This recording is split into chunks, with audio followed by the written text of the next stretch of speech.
Muchas gracias, Noemí, por tu presentación. Entonces, voy a comenzar a presentar. Por favor, cuando quieras, puedes compartir mi traducción. Gracias.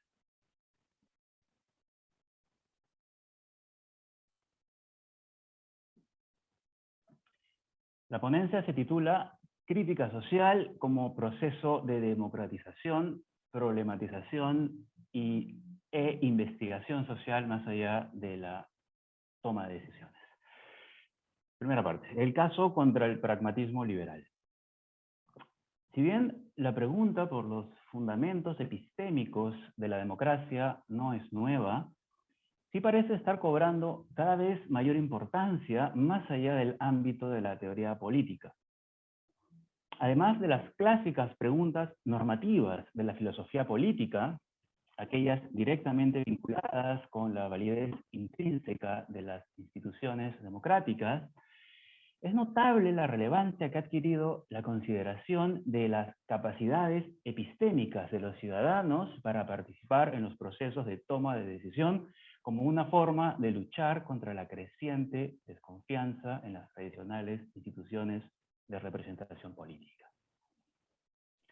Es inevitable que estos dos elementos nos lleven a pensar en la vieja y muy conocida polémica entre el valor intrínseco y el instrumental de la democracia.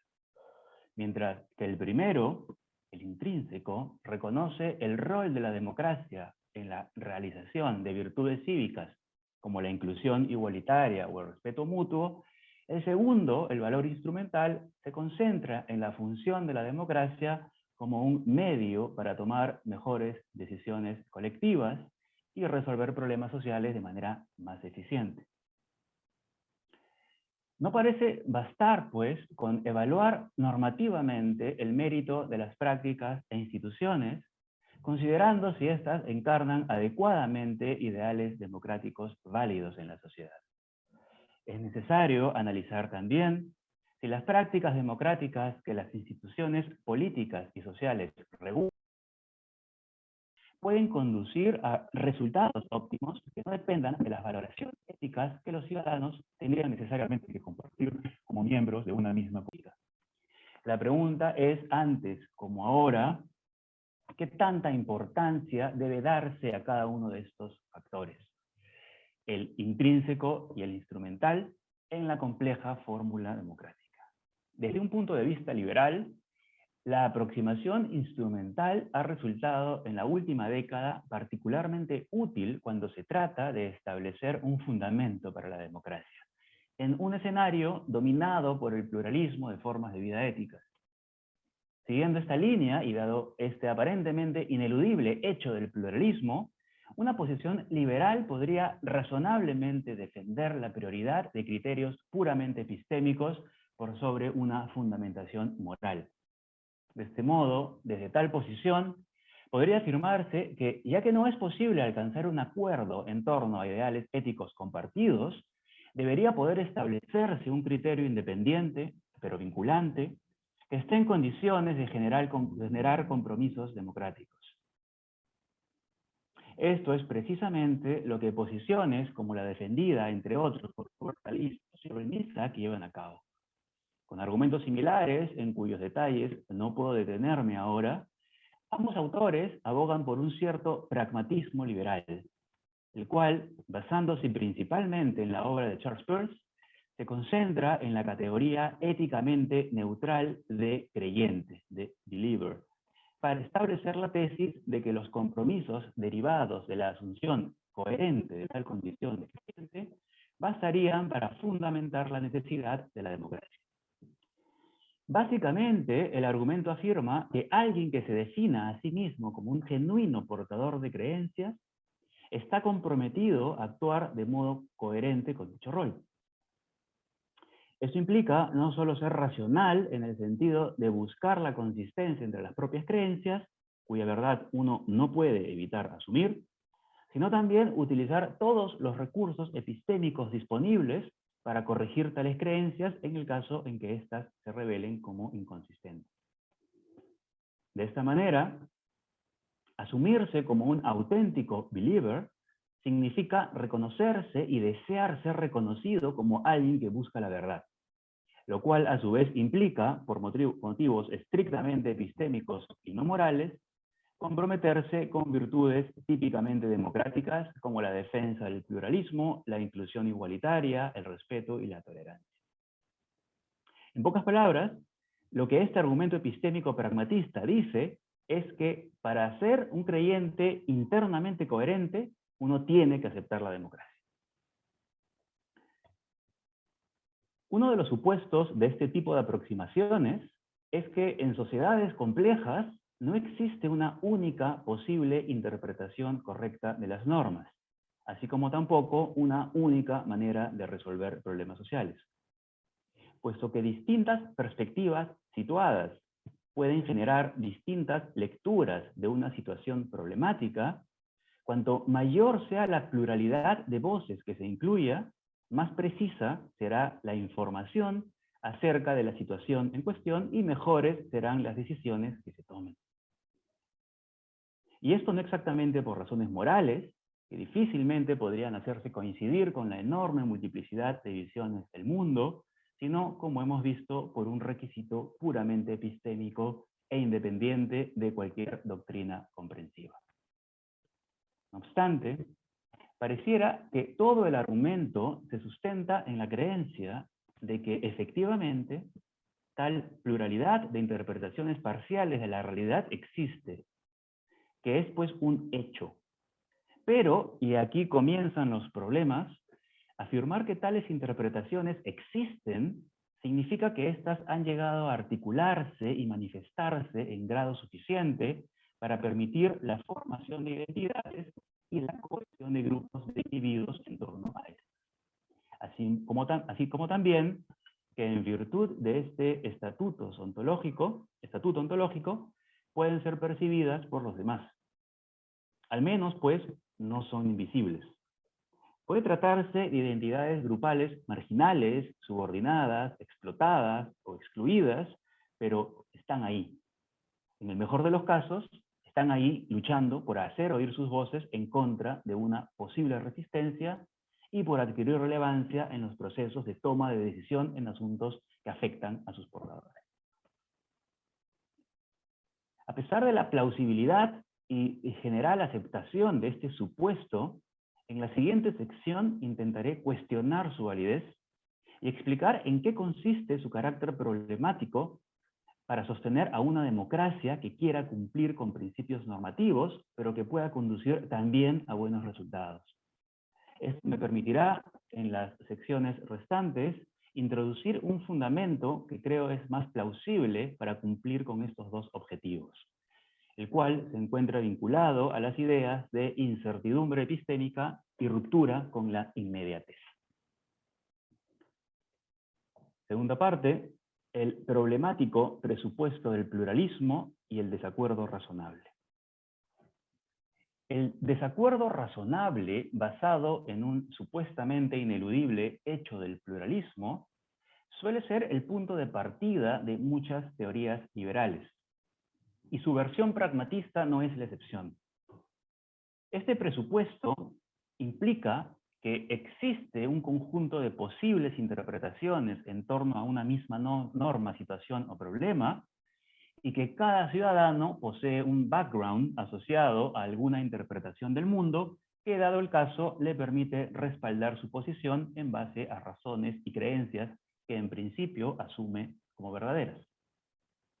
De este modo, si todo proceso político de toma de decisión es un encuentro entre diversas perspectivas situadas, de lo que se trataría es de contar con un conjunto lo suficientemente amplio de estas perspectivas, de modo que no solo se garantice el cumplimiento de principios democráticos fundamentales, sino que se logre también comprender del modo más completo posible el asunto en cuestión para obtener así mejores resultados. Esto sería además una necesidad epistémica que ningún believer coherente puede razonablemente rechazar. Este tipo de argumento no está muy lejos de lo recientemente propuesto por Ellen Landemore, quien reconstruye el proceso constitucional islandés del 2009 al 2013 como un ejemplo del modo en que puede funcionar exitosamente una democracia abierta. Basándose en las virtudes de la diversidad cognitiva, ella defiende que tal modelo de democracia debe girar en torno a la constitución de mini públicos, compuestos por una diversidad de perspectiva en torno a cuestiones problemáticas, donde cabe más de una interpretación posible. Mini públicos cuyos representantes no son elegidos por sufragio, sino sorteados mediante un procedimiento lotocrático. Según Landemore, este mecanismo político institucional es la mejor forma de garantizar tanto el cumplimiento de los principios intrínsecos que responden a una comprensión intuitiva de la democracia, como la inclusión igualitaria o la autolegislación, como simultáneamente cumplir su función instrumental, orientada a tomar mejores decisiones sobre la base de una mayor y más diversificada información. Un problema que salta a la vista con este tipo de posiciones es que incluso la lotocracia sigue siendo una forma de representación política, que supone la existencia de una ciudadanía activa y plural que quiere ser parte de asambleas deliberativas orientadas a tomar decisiones sobre las cuestiones puntuales para las cuales se les ha convocado. De este modo, a los miembros de estos minipúblicos se les confiere la función de ciudadanos deliberadores para que puedan ofrecer y recibir información relevante, la cual corresponde a sus perspectivas de la situación y es intercambiada en forma de razones durante el proceso deliberativo. Si bien no es difícil estar de acuerdo con la tesis de que la mayor inclusión de perspectivas lleva a disponer de mayor información y que al considerar más alternativas hay mayores posibilidades de tomar mejores decisiones, lo que no es tan claro es por qué este argumento a favor de los procedimientos plurales e inclusivos de acopio y procesamiento de información debería conducir a una defensa de la democracia. Dicho en otras palabras, no es de suyo evidente que el argumento que sirve para demostrar que las mejores decisiones se toman en contextos en que se dispone de más información sea el mismo argumento que pruebe que tal apertura epistémica sea democrática perfecta. Para ilustrar este punto, voy a poner un par de ejemplos cotidianos y recientes. Muchas empresas y organizaciones han adoptado como práctica corporativa el encuestar periódicamente a sus clientes y trabajadores para informarse mejor acerca de sus experiencias. Solo la semana pasada y esta semana nuevamente, yo he recibido correos electrónicos tanto de mi banco y de la universidad donde trabajo, de esta universidad. En correos en los que como cliente y colaborador, respectivamente, se me pide mi opinión, entre otras cosas, acerca de mi grado de satisfacción con el servicio, en un caso, y sobre las políticas para el retorno a las clases presenciales, en el otro. En ambos casos se me invita a contar mis experiencias y a hacer sugerencias que luego, puedo suponer, serán usadas para decidir sobre la base de una mayor cantidad de información de la que se disponía inicialmente. Es muy probable, además, que las decisiones serán mejores si más personas participamos en estos procesos, en estas encuestas. ¿Puede decirse que lo que hacen el banco y la universidad es democrático? En sí mismo, no puede decirse. Yo puedo sentirme partícipe en la cogestión de ambas, pero es perfectamente plausible que el banco necesite la información de los clientes solamente para saber en qué áreas, qué trabajadores son menos eficientes y aplicar mejor sus políticas de recorte de personal. Por su parte, la universidad podría solo querer saber qué tan popular sería la aplicación de las políticas que comisiones formadas a dedo ya están diseñando. Pero no solo eso. Además, y esto creo que es lo más grave del asunto, en ambos casos los problemas a resolver ya están definidos de antemano.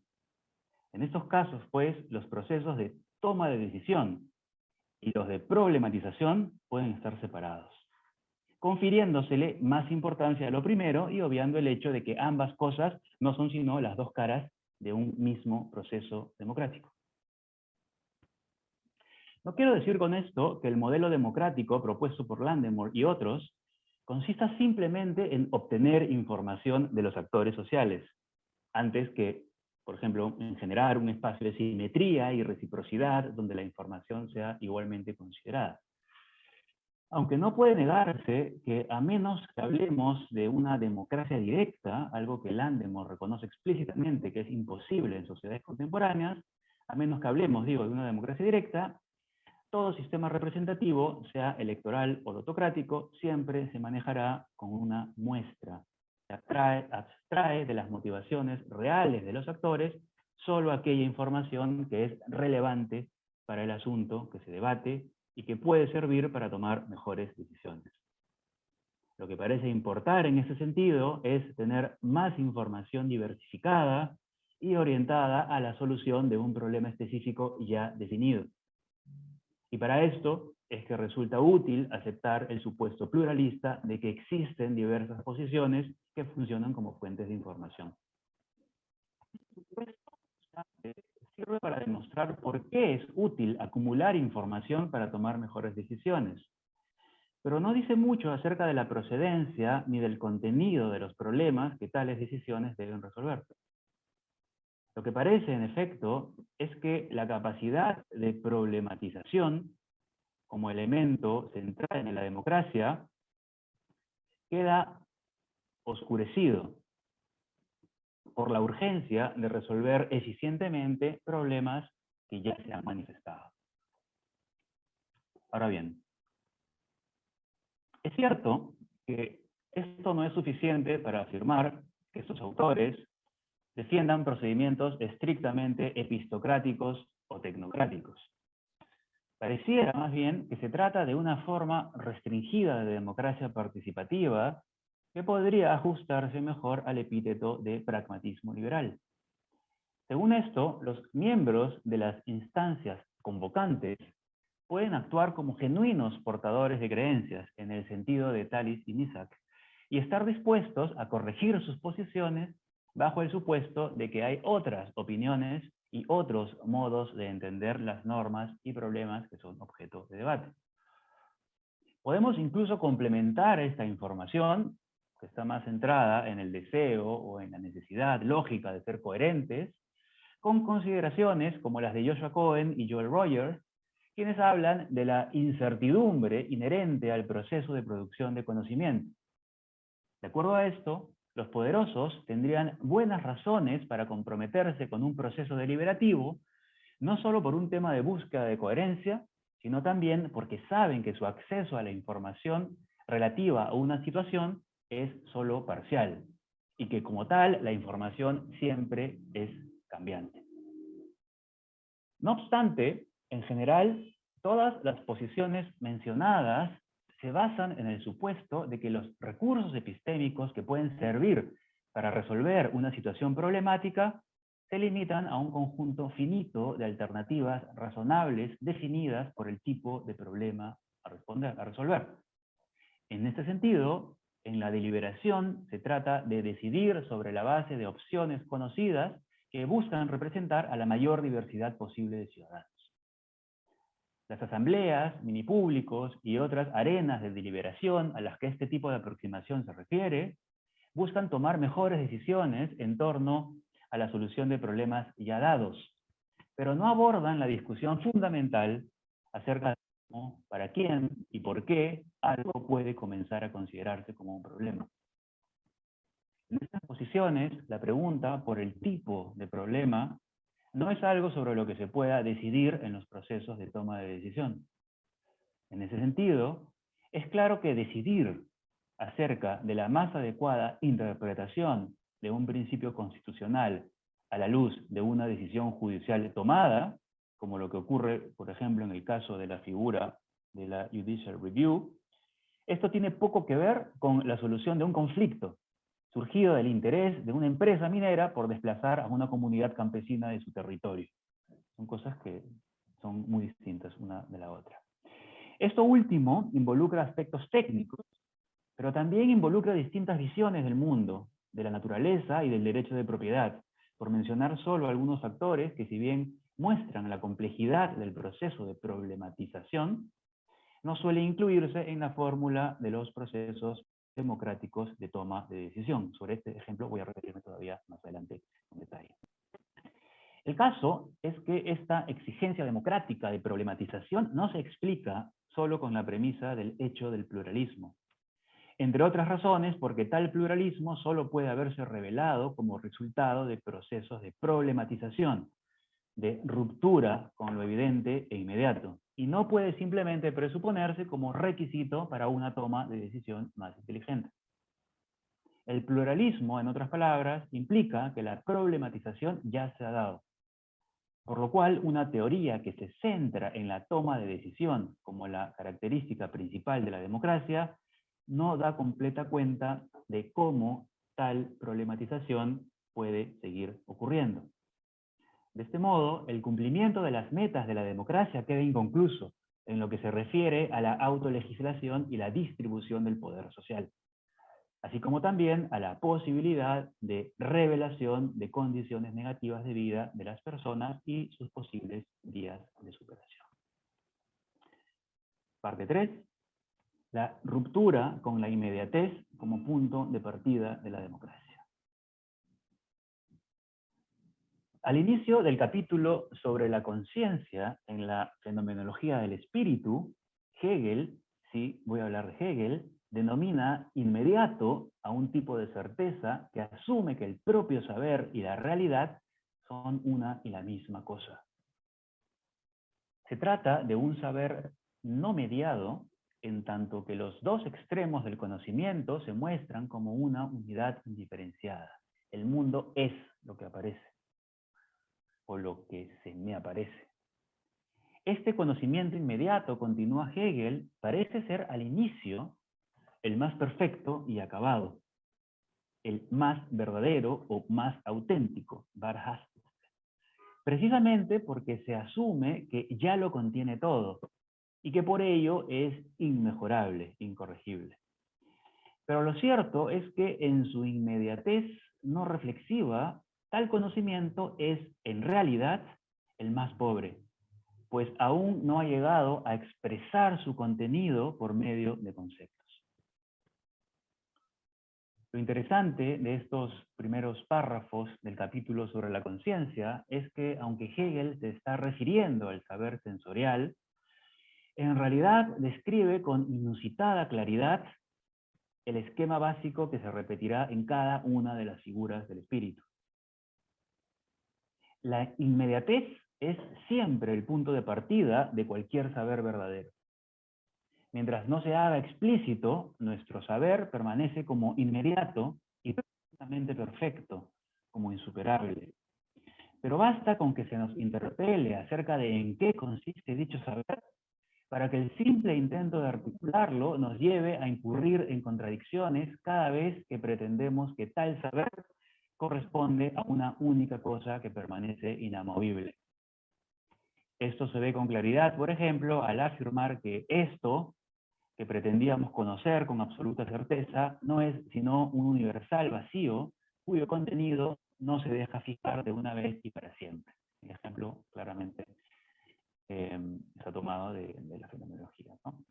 Aquella certeza inmediata se rompe cuando se adquiere la conciencia de que los conceptos con que creemos aprender el mundo no llegan realmente a abarcarlo, con lo cual el mundo comienza a aparecer como algo distinto a lo que habíamos supuesto, gemeint.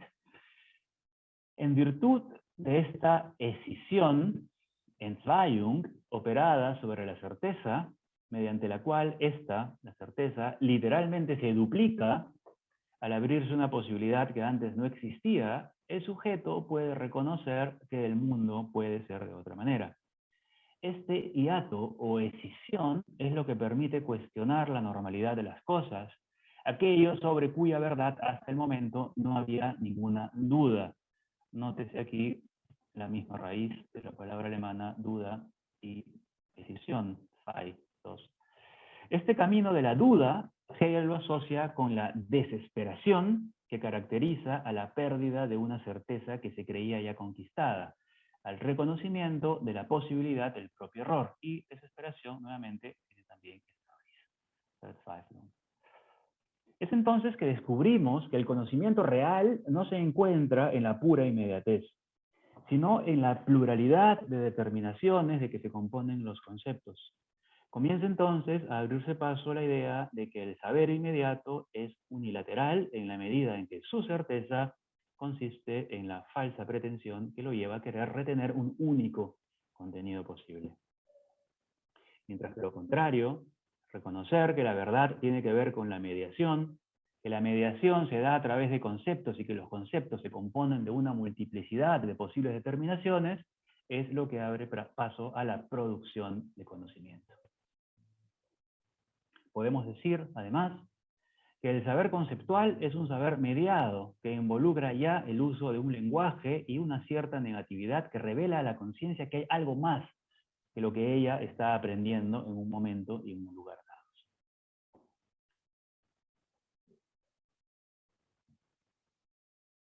Una de las cosas que la fenomenología del espíritu nos enseña es que hacer explícito un saber intuitivo, inicialmente asumido como acabado, es indesligable del proceso de constitución de los conceptos en los que este saber se expresa.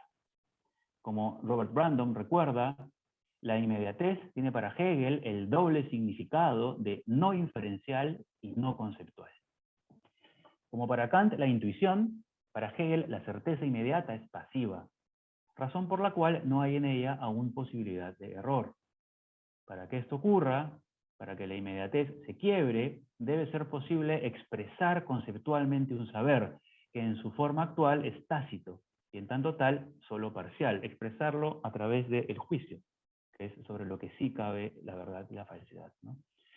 Para ello, es necesaria la actividad o experiencia de la conciencia, la cual no consiste solo en subsumir casos particulares bajo un universal dado, como en el caso del juicio determinante kantiano, sino en construir conceptualmente a partir de las distintas experiencias situadas del mundo.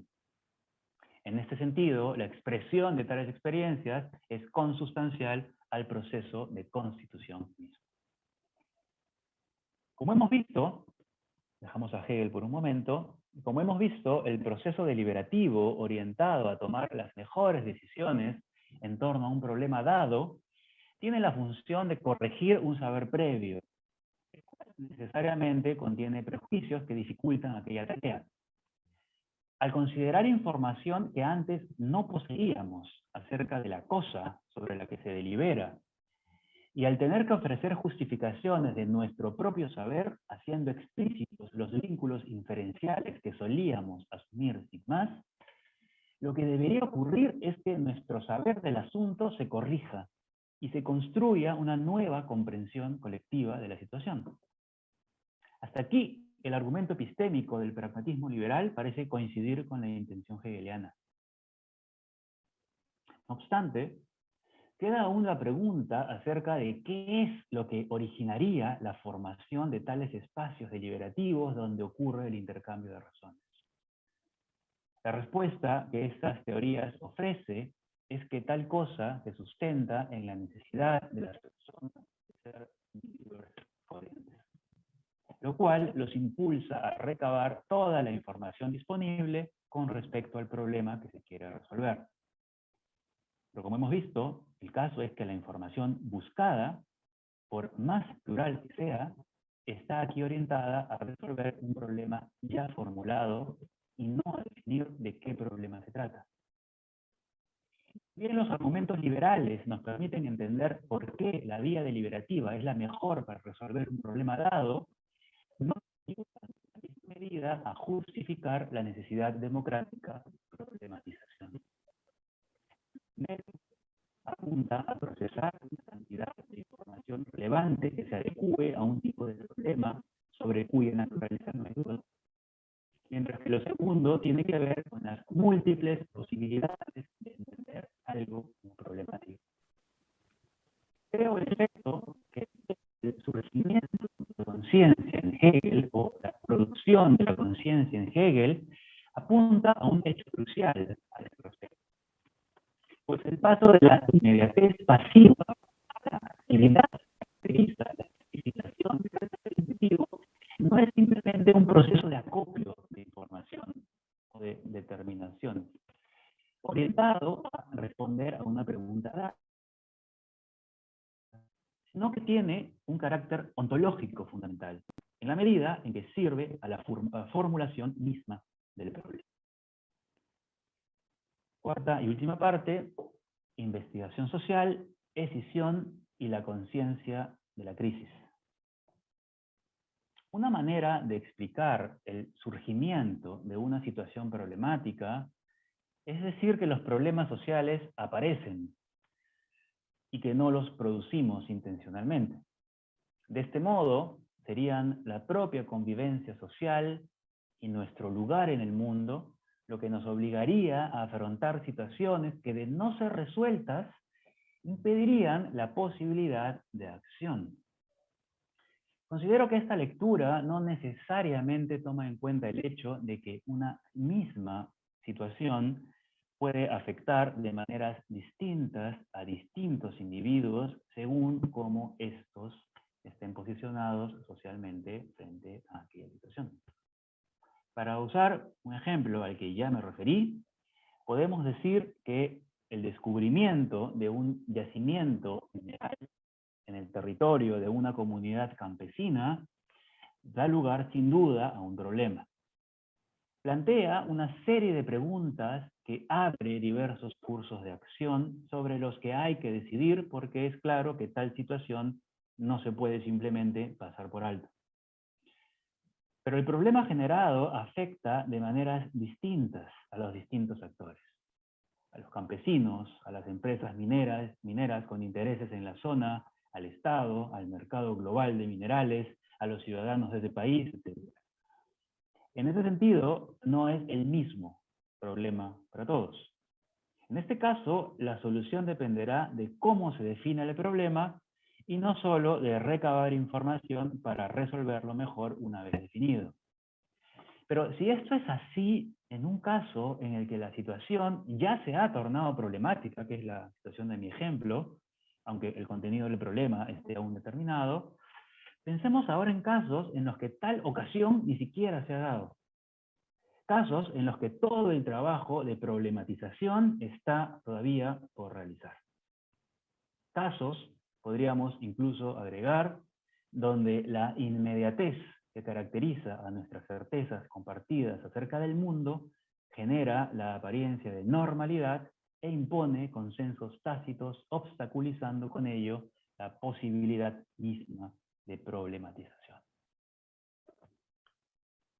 En estas muy frecuentes situaciones, el pluralismo, como lo hemos definido, no existe, pues este solo se revela cuando la situación problemática se ha manifestado.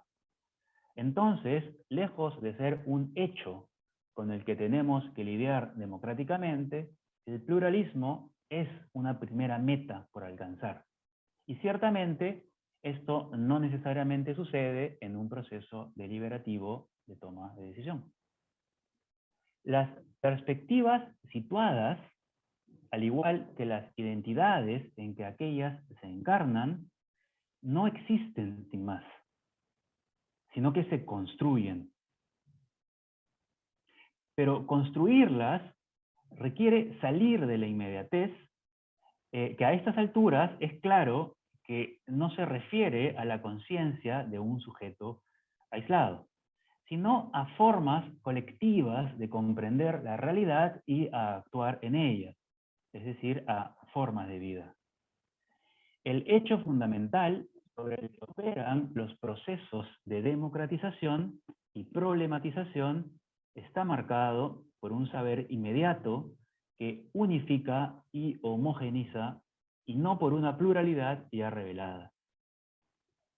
Lo que caracteriza a las desigualdades epistémicas es, pues, que tal pluralismo no suele percibirse. Para que eso ocurra, debe romperse con la inmediatez.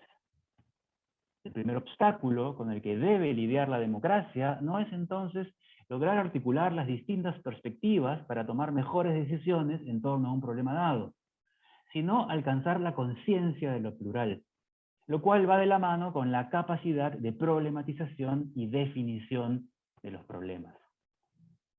El surgimiento de esta conciencia, y no solo la toma de decisión sobre la base de un pluralismo preexistente, es parte esencial de la democratización.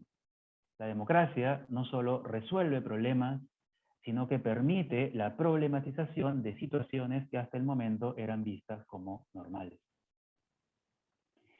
Pero esto no ocurre solo gracias al deseo o a la necesidad lógica de ser coherentes con la categoría de believer adoptada, ni tampoco por la aceptación de que a más información, mejores decisiones.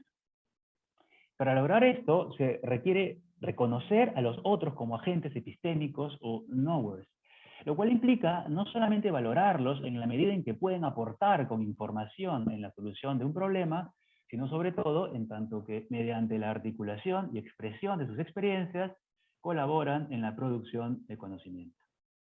Reconocer a alguien como un knower significa que puede participar en la creación de los significados sociales, y de esto se desprenden distintas formas de compromiso moral y de reconocimiento mutuo que no surgen del proceso deliberativo, sino que lo hacen posible. Y sobre esto se ha escrito mucho en torno, por ejemplo, a la noción de epistemic injustice de Miranda Fricker y otros. Podemos, pues, coincidir con los argumentos pragmatistas liberales en que el believer genuino tiende a mantener o recuperar la consistencia entre sus creencias, esto es, tiende a la racionalidad. Pero de este deseo o necesidad de ser coherentes no se sigue que éste romperá voluntariamente, el believer, con lo que él considera que ya es consistente y racional. A diferencia del pragmatismo liberal, he sugerido que la tendencia hacia la coherencia suele tener más consecuencias conservadoras que democráticas. La búsqueda de la coherencia puede funcionar como un principio de segundo orden que lleva a la permanente revisión de las propias creencias cuando se cuenta con suficiente evidencia en contra. Pero eso no significa que tal evidencia sea fácilmente aceptada. Las experiencias cotidianas parecen más bien apuntar a lo contrario. Pues la comodidad de lo fáctico suele ser mejor garante de consistencia que la apertura hacia el cambio. La pregunta es, en todo caso, ¿qué tipo de evidencia se requiere para tal revisión?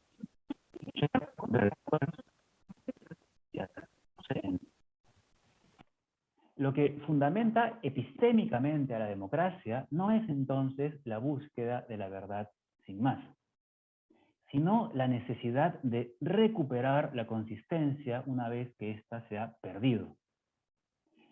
Así como la escisión que da lugar a la conciencia reflexiva lleva para Hegel a una ruptura entre el saber y el objeto, ruptura que debe ser superada recuperando la unidad y con ello la racionalidad, así también el quiebre con la inmediatez produce un estado de incertidumbre, de desesperación, que debe ser restablecido para restaurar la urgencia.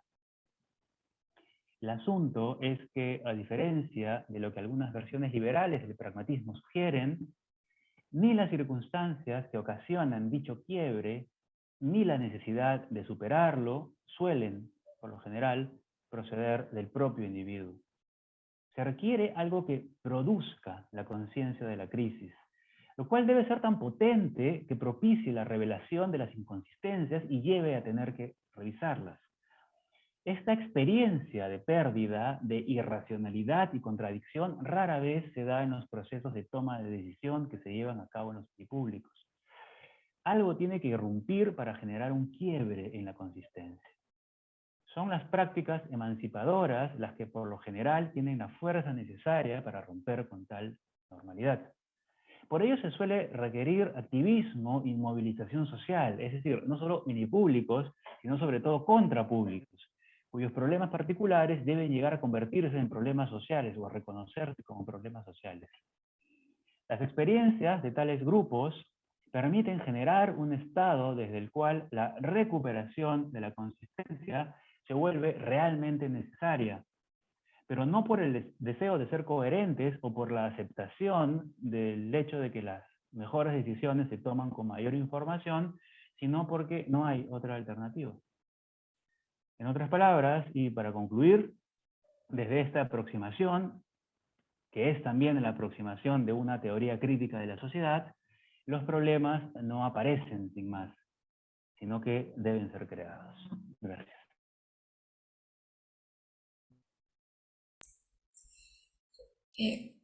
Muchas gracias, profesor Gianfranco. Vamos a continuar con la siguiente ponencia a cargo de la profesora Rahel Jaeggi, quien nos va a hablar el día de hoy sobre el tema de transformando solidaridades. Ella es profesora de filosofía práctica con especialización en filosofía social y política y directora del Centro de Humanidades y Cambio Social de Berlín en la Humboldt-Universität zu Berlín. Su investigación se centra en la filosofía social, la filosofía política, la ética, la antropología filosófica, la ontología social y la teoría crítica. Algunas de sus obras seleccionadas son Capitalismo, una conversación en teoría crítica con Nancy Fraser, Crítica de las formas de vida, Alienación, entre otras. Okay. Now we're going to continue with Professor Jaeggi's presentation. She's going to talk about transforming solidarities. She's professor of practical philosophy with an emphasis on social and political philosophy and director of the Center for Humanities and Social Change, Berlin, at the Humboldt-Universität zu Berlin. Her research focuses on social philosophy, political philosophy, ethics, philosophical anthropology, social ontology, and critical theory. Some of her selected works are Capitalism, a conversation in critical theory with Nancy Fraser, Critique of Forms of Life, Alienation, among others. So, Professor Jaeggi, you can begin when you feel ready. Okay, thank you so much for the introduction and for the invitation. I'm thrilled to be with you, even if I would certainly prefer to be in Lima and to go out with you after the conference, have some of those wonderful pisco sours and the great Peruvian food. But as Gianfranco mentioned in the beginning, the condition of impossibility here is also the condition of possibility. So it's great to be here with so many people from all over the world. And this is one of the, I think, advantages of this format. So I'm going to talk about transforming solidarities. There will be a PowerPoint presentation that runs parallel to my paper. I should mention that Transforming Solidarity is also the title of a group and project that Robin Celikates, who's going to talk tomorrow, and a couple of others are a part of too. And the idea of Transforming Solidarities here is actually to ask for the transformational capacities of solidarity. I mean, to reflect the fact that solidarities have an active role in transforming our social world, but at the same time are reacting to how the social world is transformed. And this research project then plans to investigate those infrastructures of solidarity also in an empirical perspective. What I'm going to do here is merely a conceptual clarification and theoretization of what solidarity is about. So let me begin. I'll start with a quote that is somehow setting up the tone for part of what I'm going to argue for here. This is by Manfred Dettling, who's said, "One thing will remain from socialism: it has sharpened our awareness that solidarity is more than a moral sentiment." And as I will argue, this is true in more than one respect. The COVID-19 pandemic has made the notion of solidarity omnipresent in our contemporary public discourse, at least in Germany, but I guess it's not so different in other parts of the world, even if the reference to solidarity might be different here. During the past 18 months, politicians praised the solidarity of citizens and together with citizens applauded the ceaseless work of nurses, care personnel, and doctors. Staying at home and getting vaccinated have been promoted not just as a precautionary act regarding one's own health, but as instances of compassion, responsibility, and solidarity. Yet in the same time span, material change has not been forthcoming. The working conditions in neoliberalized hospitals have not improved. The refugee camps in Moria and elsewhere have not been shut down. The pandemic has, to the contrary, intensified existing crises and inequalities all over the world. The very vaccines that Western governments advertise as solidaristic acts are kept under close-guarded patents and stockpiled with horrendous effects on the vaccine rates in most African countries. And as we just observed, horrendous effects on the virus itself and its capacity to mutate.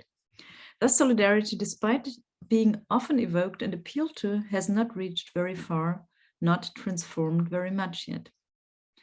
But there's another development that must worry us. We are increasingly confronted with phenomena of right-wing nationalist and exclusionary ideologies, which also refer to values of solidarity or are at least interpreted as such. The alternative evoked in some of those debates is that between the somewheres and the everywheres, interpreted in terms of a grounded solidarity as against ruthless and elitist cosmopolitanism. This is a pattern and a mode of arguments that, with its anti-Semitic undertones, we know well enough. But conceptually, it is not a trivial task to tell apart the patterns of mobilization within authoritarian and right-wing populist groups from emancipatory modes of a solidaristic practice. This observation leads to a general point. The concept of solidarity itself is used in an incredibly vague sense. This does not just hold for our everyday use of the term, but also for the role it plays within social philosophy. While other concepts, such as justice, have been mapped out over and over again, the concept of solidarity is underdetermined and under-theorized. So what then is solidarity? What do we even mean when we refer to an action or a situation with the word solidarity? How are we to conceptualize solidarity? Is it a given social bond or a result of a common struggle? Is it joint action or a state of being together, a relation? Is it universal or related to a particularistic sense of belonging? Is it necessarily temporary, as in a strike that eventually comes to an end, or an ongoing commitment? In line with my introductory observations, I want to address three problems with respect to solidarity and its potential societal function. First, infrastructures of solidarity. Quite often we see appeals to solidarity, as I mentioned, whilst at the same time what I call infrastructures of and for solidarity are neglected. Just think of all the appeals to citizen values, while at the same time the basis for living together is undermined by gentrification, segregation, the commodification of health systems, and so on. I argue that what we are seeing in such cases is an ideological use of solidarity. Second, the above-mentioned emergence of right-wing nationalist and exclusionary regressive solidarities, as I suggest to call them, leads us to the problem of how to distinguish those pseudo-solidarities or parasitic solidarities or regressive solidarities from real solidarity. But is such a distinction even possible? Third, and finally, the question of universalism. Even if not universalist per se, solidarity seems to have a tendency towards universalization, a potential to transcend the limits of particular groups of people. How can we argue then for this potential to be universalized if at the same time we do not want to end up with an all too unspecific version of humanitarianism? Before addressing these problems, I will try to get a better grip on the concept of solidarity. In the first part, I will do this by attempting to analyze and demarcate the concept and the phenomenon of solidarity, by examining the specific character of solidaristic association and attitudes, by relating them to other forms of social relations. In the second part, I will then focus on three characteristic tangents within the concept of solidarity and offer ways to resolve them. These tangents are the tension between symmetry and asymmetry, the tension between particularism and universalism, and the tension between the constructed character of solidarities as against their being grounded in some pre-given common lot or shared destiny. So first part, demarcating the concept, neighboring concepts, and everyday use. What then again is solidarity?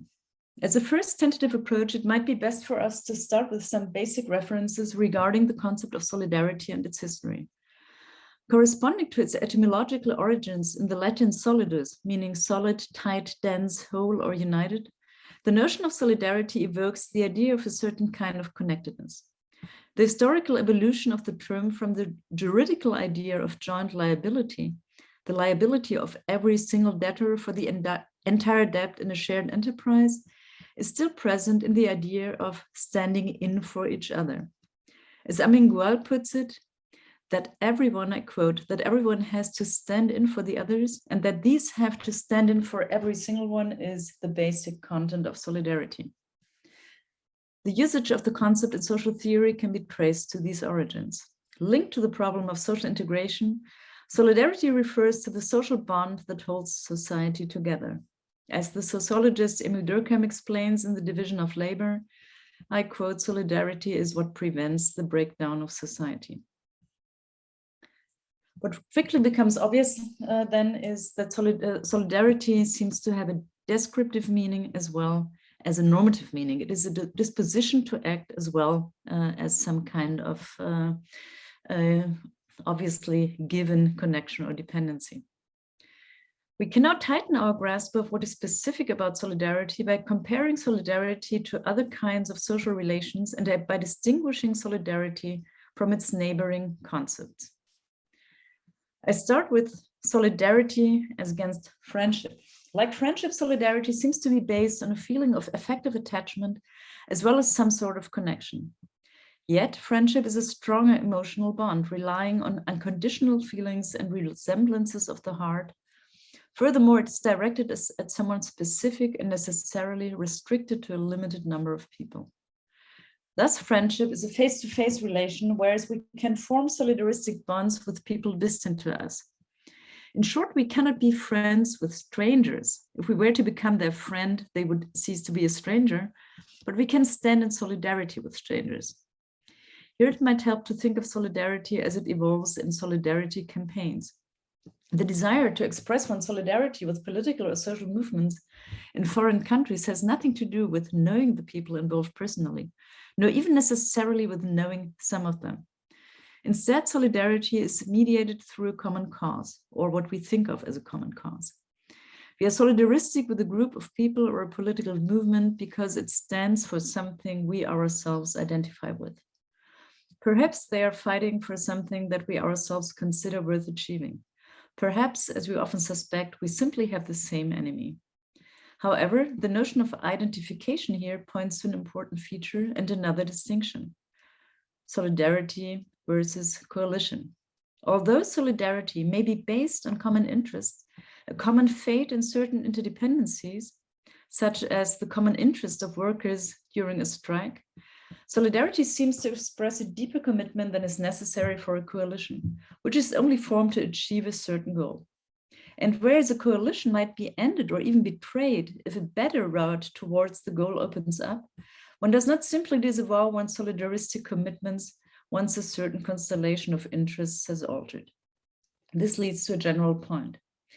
Many of the attitudes that we consider solidaristic don't seem to be directed to the realization of simple self-interest.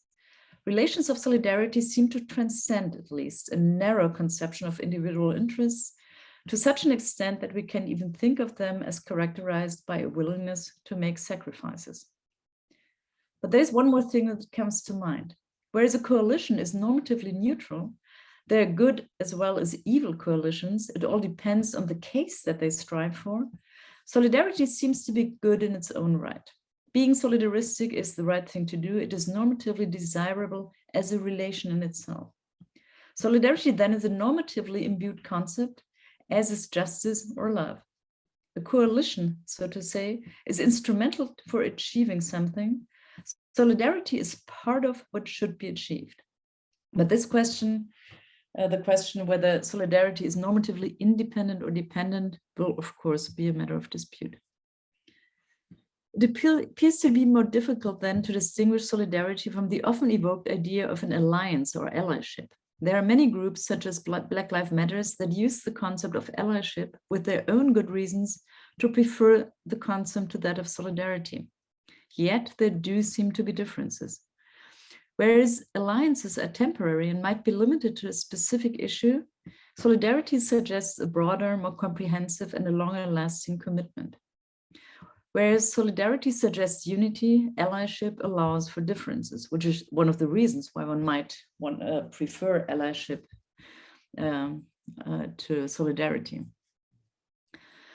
The idea of a comprehensive and a long-lasting commitment then suggests an affinity between solidarity and loyalty.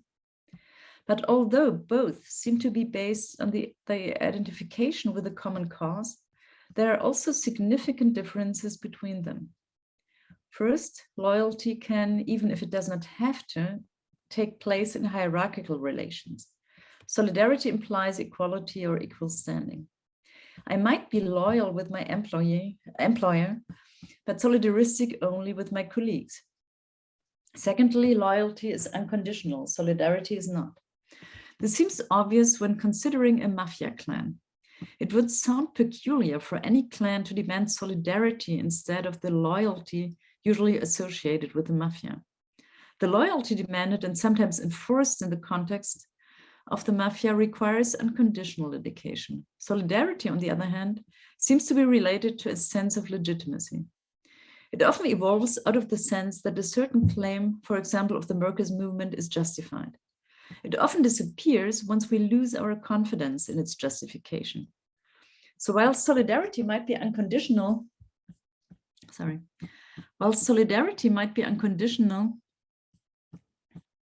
in terms of commitment to the cause, it is still mediated through an evaluation of the means, the movement, and even the conceptualization of the cause in question. Furthermore, while loyalty is always particularistic, it would make little sense to speak of international loyalty. It remains to be seen, and is one of the questions I will discuss below, whether and how solidarity can be seen as a universalistic attitude. Finally, solidarity versus compassion. Having distinguished solidarity from friendship, loyalty, and forms of coalitions, we should also tell apart solidarity from the less particular disposition of being ready to help, based on compassion. Confusing these attitudes, as is the tendency in current discussions, means to ignore important connotations of the concept. Being moved by the suffering of others, and even engaging in charity, are not to be identified with acting out of solidarity. We don't need your compassion, we want your solidarity is a well-known slogan used by refugee activists, for example. Even if compassion is not the opposite of solidarity, and even if altruistic conduct and helpfulness may be part of a solidaristic practice, this slogan draws a sharp line between those two dispositions for a good reason. It is a claim to be treated as equals, to be met at eye level. Solidarity then is a practice in which we don't act for, but with someone. Solidarity is opposed to compassion in two significant aspects. First, solidarity relying on inclusion demands the realization of a certain kind of connection or connectedness that relates one's situation to the situation of others. Acting out of solidarity means standing up for each other because one recognizes one's fate in the fate of the other. Pity or compassion for the other, in contrast, mark a distance. They do not relate the others to one's own situation, except in the very vague sense of being a vulnerable human being oneself. This then also leads to the second aspect, as compassion signifies an asymmetrical relation, whereas solidarity a symmetrical one. The symmetrical character of solidarity finally also distinguishes solidarity from care. I might care for those I'm solidaristic with, but I'm not necessarily solidaristic with those whom I care for. I care for my infant, but would it not be odd to claim that I feed my baby out of solidarity? I can care not only for fellow human beings, but also for animals and nature. At the same time, it seems odd to consider myself as being solidaristic with nature. If solidarity means to stand in for each other, the other must be able to stand in for themselves first. After all, what common cause could I have with a tree? Even if I care about the tree, and even if the well-being of the tree certainly can affect my own well-being. Thus, even if solidarity means to realize dependencies, it is not the general and asymmetrical kind of dependency we're used to picturing upon encountering the word. We are now able to come up with the first working definition of solidarity that I'm going to enrich after discussing the three tangents. Solidarity means standing in for each other based on a symmetrical, reciprocal, and cooperative relation mediated through a common cause. I will now address, this is the second part of my paper, I will now address three characteristic tangents that arise from this understanding, therefore moving from my first attempt to capture the core meaning of the concept to an attempt to theorize solidarity. The first tension is the tension between symmetry and asymmetry. To conceptualize solidarity as symmetrical and reciprocal seems apt in many of the core cases and examples of solidarity, such as a strike movement during a labor struggle. In these cases, solidarity clearly means to stand by each other to give each other mutual support in a joint activity. In this context, solidarity is indeed a symmetrical and reciprocal relation. However, in some of the cases mentioned, symmetry is less obvious. Is not solidarity with refugees or even with social movements in the global south in some sense structurally one-sided? Think of refugees in danger of drowning, making their way through borders, living in camps under unspeakable conditions. How could a solidaristic movement in the privileged parts of the world claim to share the same fate? And how could it possibly act on symmetrical terms? In these cases, it seems obvious, at least to some, that not mutual but one-sided support is the appropriate response. We don't stand in for each other, we should stand in for them. At least the engagement offered will not be met by an immediate payback or return in reciprocal terms. Thus, emphasizing the symmetrical and reciprocal character of solidarity thus underestimate its altruistic dimension? It seems that we must face up to the apparent fact that solidarity at least sometimes includes asymmetric aspects. However, I want to argue that this asymmetry only holds for the time being, as it were. To make sense of this, let us return to the statements cited above. I quote again, "We don't need your compassion, we want your solidarity." I first encountered the slogan as it was used by refugee activists whom we had invited to a panel. In this context, the slogan clearly stated a demand. It does not just say, "We want you to take action instead of pitying us." As I mentioned earlier, the slogan means fight with, not for us. Do not treat us as recipients of charity, but respect us as comrades situated on an equal level to be met and engaged with on eye level. The important factor then is that solidaristic practices are collective practices and practices that at the same time create collectivity. Solidaristic practices create a connection, whereas, for example, pity marks a distance, and even worse, paternalistic superiority. But there is more to be said about the refugees' demand for solidarity. Solidarity relies on the art of drawing or spelling out connections. Engaging in solidarity implies the reflexive and explanatory task to understand how the so-called refugee crisis is our crisis. That is a crisis of Western capitalism and imperialism, and to understand and render visible that its contradictions are ours as well. Activist slogans such as "We are here because you were there," Robin, Celikates actually cites this slogan very often, or has a beautiful picture with this slogan. Those slogans do not just refer to the Western countries' responsibility, but go further and point towards a close interdependency between we and you, as well as here and there. What in an ahistorical media portrayal is presented as the crisis of singular failed states may then be revealed as a crisis of the historical foundations of our Western political and social institutions. The arguments then go something like this. Even if there is an immediate necessity to help the groups you are solidaristic with, a necessity that leads to an asymmetric readiness to help on first sight, the supposed asymmetry is only superficial. There's an underlying connectedness to one's own situation. That is, this help arises not simply out of some vague universal humanism, but is related to a common fate. Refugees are then a symbol for and a symptom of a troubled world order that we are an admittedly privileged part of and won't be able to deal with unless we include the refugee struggles.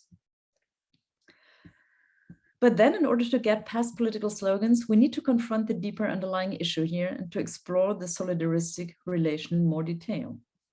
If you want to hold on to the symmetrical character of solidaristic relations in the cases I have discussed above, what appears to be obvious is that the reciprocity of solidaristic relations cannot be a simple exchange relation. It is not some kind of tit for tat that is at work here, but as I will call it, an enlarged reciprocity. Solidarity then stems from the fact that we are affected by the same situation, even if we are located at different positions with regards to the situation. And it stems from our common attempt to change it. Reciprocity then occurs while we are part of the same attempt to change the world. It occurs when, in case we, acting together, were able to bring it about. Note that this is an identification with the fate of others that is not, or not only, motivated by a sense of an all-encompassing common humanity, nor by a mere recognition of the suffering of others. It is more specifically, in Hannah Arendt's terms, related to the world we share and shape, and not only the human beings that we are. It should be mentioned maybe that there is nothing wrong with the recognition of others' humanity and suffering. It is just that solidarity is more than that. Note as well that this is an identification of fate, not just of interest. That is to say that despite its reciprocity, the motivation for solidarity cannot be reduced to the enlightened self-interest of rationally calculating individuals. The reflective recognition of a shared struggle that is at stake here precludes the reduction of solidarity back to that of a coalition, and thus to shared interests that are not, in a more emphatic sense, common interests. Solidarity's reciprocity is not the reciprocity of an insurance model. Seeing one's fate in the fate of the other does not simply refer to the possibility that one is or could be confronted with the same situation as the other. It is not grounded on the idea that everyone tries to lower their own risks by sharing it with the others, with an interest to share it with as many as possible. Rather, solidarity implies that the other's fate affects me in a way that is mediated by our concern for and our being in a shared and interdependent world. We have now established that solidarity is a relation that is neither to be equaled with asymmetrical attitudes, as in compassion and pity for the vulnerable groups in society, nor with well-calculated self-interest that leads to the formation of coalitions and pressure groups. One of the most challenging features of solidarity then is that, in a certain way, it seems to transcend the opposition between altruistic and egoistic motivations as such. I want to suggest that this is possible, that it is possible to understand this crucial feature of solidarity as based on a non-instrumental understanding of cooperation. This understanding of cooperation contrasts sharply with the instrumental conception of cooperation we find in most cases of coalitions or the mere commonality of interest. Let me briefly introduce these two models of cooperation and spell out their implications. In the case of instrumental cooperation, cooperation with others is a pure means to achieve individuals' ends. Each individual has a certain interest that are more likely to be achieved by acting together with others. So this is what enlightened self-interest in a cooperation is about. Cooperation here is not a value in itself. It is easy to see that this kind of motivation will not lead to strong commitments. In most cases, the actors will cease to cooperate when the cooperation fails to serve the individual interests, which is also what might happen in the above-mentioned coalitions and insurance models. The second model now applies when goals to be achieved are common goals themselves. Interests then are genuinely common interests. That is to say, I cannot even describe my interests and goals apart from the goals of the others.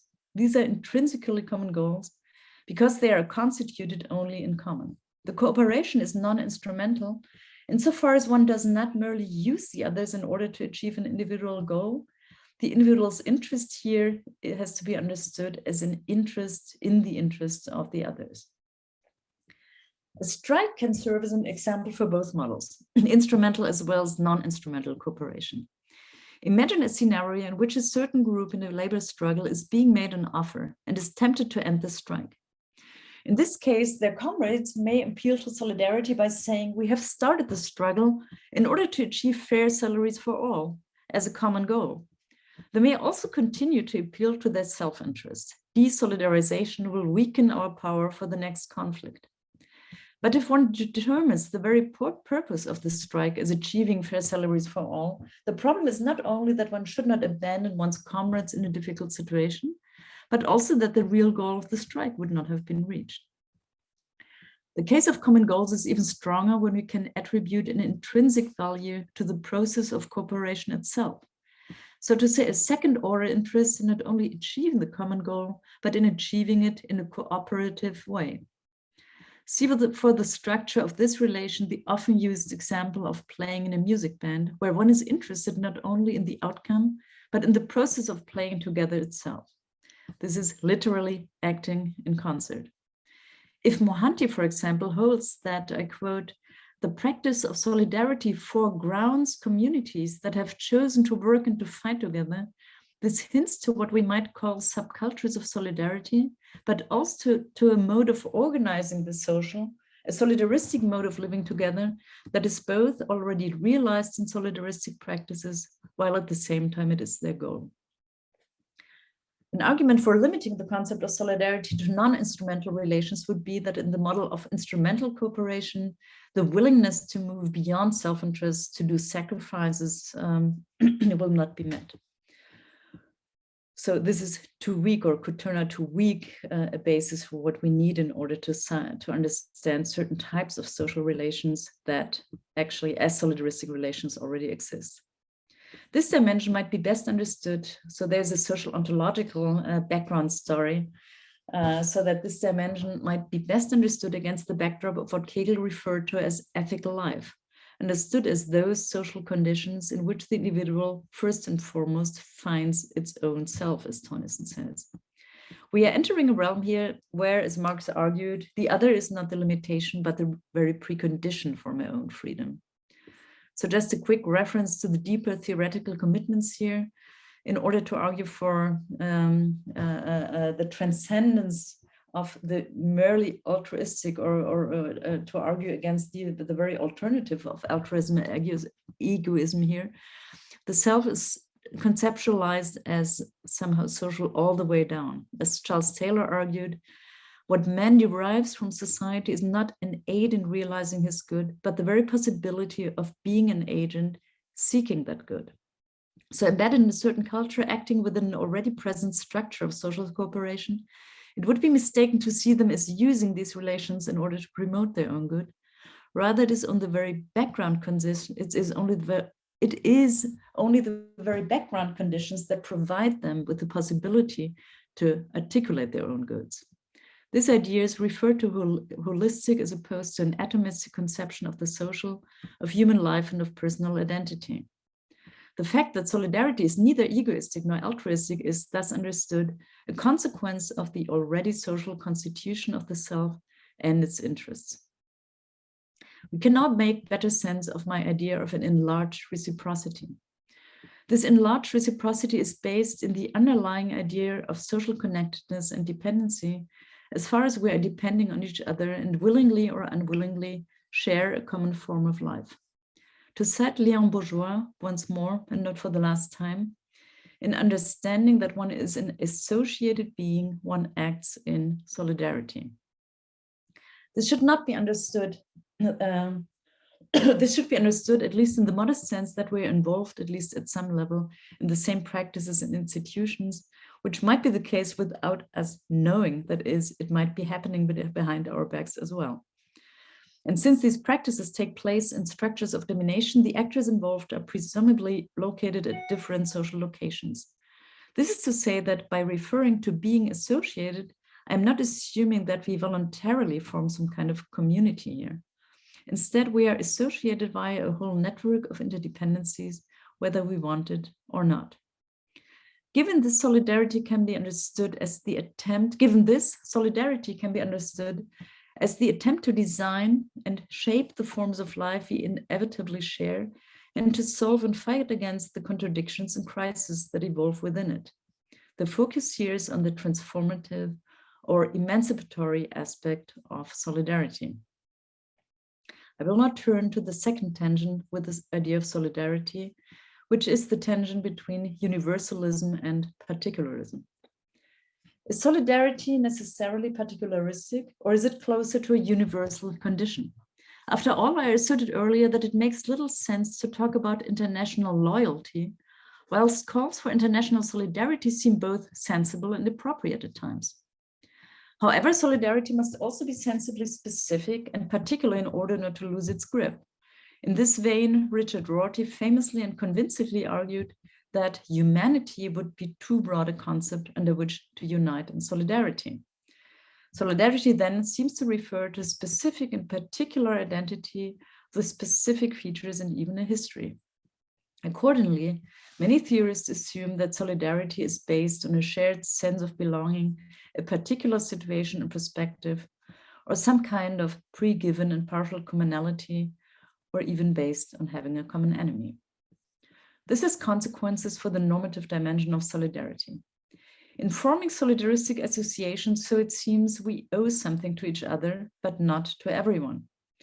It appears to be the case that the obligations arising from our solidaristic associations are dependent on us being involved in such a solidaristic relation and the preservation of said association. We could then rely on something like a moral division of labor. There are moral duties toward all human beings, duties of justice, and there are ethical duties such as duties of solidarity towards specific relations, groups, and projects. The first set of duties is universalist and categorical. The latter duties are hypothetical, such that they depend on a prior commitment towards the specific group or project. But this, apart from a general skepticism with respect to those distinctions, will not get us very far as long as we can answer the question under which circumstances we might be obliged to enter solidaristic obligations in the first place. So does solidarity create universalist moral duties? My answer to this crucial question is no, at least certainly not in the sense of a moral duty. At the same time, as I will argue, whether we do or do not enter or establish solidaristic relations is not just up to us. It does have a normative impact. It cannot only be wrong not to stand in solidarity with respect to commitments I have already made, it can also be wrong not to enter solidaristic relations, not to establish those commitments. But what kind of wrong could this be? My argument will again look like some version of having your cake and eating it too. According to my view, solidarity indeed starts from a particular perspective and context, but it crucially has a tendency to universalize. This universalizing tendency has a normative sense to it. There are compelling normative reasons not to let solidarity remain in the particular, even if those normative reasons are not of the Kantian categorical kind. However, this is the language of moral duties in a strict and limited sense, is not appropriate to express this normative dimension. Instead, I will suggest we face ethical duties to ourselves, duties to make an effort to understand one's social position and extend the limits of this particular perspective. But let me proceed step by step. Even if we have solidaristic duties only with regard to those with whom we already share something specific or with whom we are bound up in some sort of cooperation, it can easily be argued that we are connected actually in a significant way to more people than a first glance might lead us to suspect. The quest for a new cosmopolitan solidarity thus arises out of the growing interdependencies in a globalist capitalist world. And with regard to the post-colonial situation, out of realizing the interdependencies we might not have been aware of thus far. My thesis here will be that the we of solidarity is not necessarily fixed, but that it has a tendency to expand. This expandability corresponds to its openness with respect to the different contexts of dependency and of cooperation that individuals are involved in. The capacity to form solidaristic associations then is related to the capacity to become aware of the fact of being connected and to act on this awareness. Solidarity again means relating consciously to the situation and conditions in which one finds oneself. Again, Léon Bourgeois, being solidaristic means to realize that we are associated beings. In her novel, None to Accompany Me, Nadine Gordimer accordingly characterizes the motivation of one of her protagonists, a white South African, for working in solidarity campaigns as following, I quote, Vera read newspapers and reports. She did come to know. She went to work at the foundation, not out of the white guilt people talked about, but out of the need to take up, to balance on her own feet the time and place to which by birth she understood she had no choice but to belong. Important to our context is the relation that is being made here between self-understanding and the effort to relate to others, the social conditions and circumstances she's confronted with.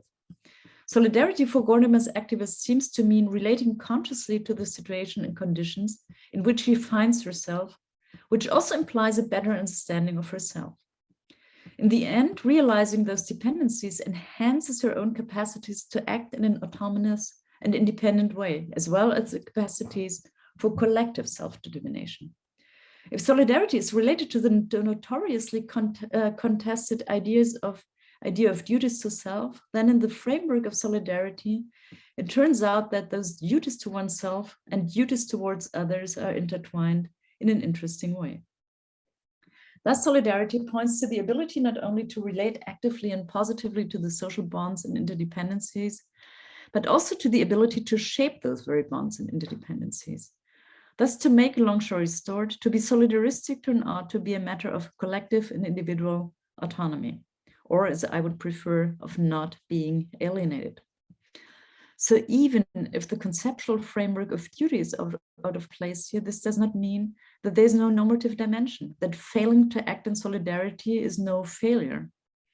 Solidarity, as in the case of interconnected fate, for example, of the Syrian refugee and the Western citizen, arises out of a correct understanding of the social situation one finds oneself in. So it also gets back to the symmetry and asymmetry question here. The normative failure committed when refusing to engage in solidarity is thus a failure of self-understanding as well as a failure of being able to get to some kind of capacity for collective action. Let's turn to the tension then between particularity and universality. The very fact that the we of solidaristic action constituted by acting on the awareness of certain existing interdependencies leads to potential for enlargement for extending solidaristic relations. Mediated via a sense of cooperation or common goals, the very process of solidarization sometimes provides the possibility for an inclusion of others. In short, I conclude with the following thesis. Solidarity is neither universalist in the categorical sense, nor can it be particularistic in principle. A solidaristic practice paves the way for what we might label a bottom-up universalism. I call it bottom-up since it's an emergent universalism that is the result of common practice of a common practice and shared dependencies. It is also bottom-up insofar as it starts from particular social positions and perspectives, but is the result of an expansion of one's horizon, as it were. It doesn't result from an imagined view from nowhere or from the abstract notion of the whole humanity. Rather, it starts from the particular, but incorporates a tendency to expand and to perpetuate this expansion. This expansion thus results in an ever broader horizon, that is, an ever more inclusive understanding of our shared frameworks of action. Which leads me to the third tension, which I take to be central to the notion of solidarity. The tension of solidarity as something given, resulting from the fact that we are associated, and something made as something we have to create by forming common goals and acting on them collectively. So the third tension, the precarious foundation of solidarity, is solidarity given or made. So on the one hand, solidarity does not emerge out of nowhere. It is not purely constructed. It emerges from a basis or foundation. But this foundation is not simply given, it is precarious. In a shortcut for those who still use this vocabulary, there is no determined way to get from the class in itself to class for itself, from a shared destiny to collective consciousness and action, or from, to use Sartre and Aris Marion Young's ideas, from seriality, an aggregate of people assembled through a passive structure, to a group that acts in concert. At any given time, there seem to be many more good reasons for solidarity than actual outcomes of solidaristic action. In this regard, there would seem to be no fixed or certain foundation for solidarity, be it the cultural or historical origins of an individual or a group, their social, geographical, or organizational proximity, or even their objectively shared interests. The fact of being associated then does not seem to be simply that, a fact.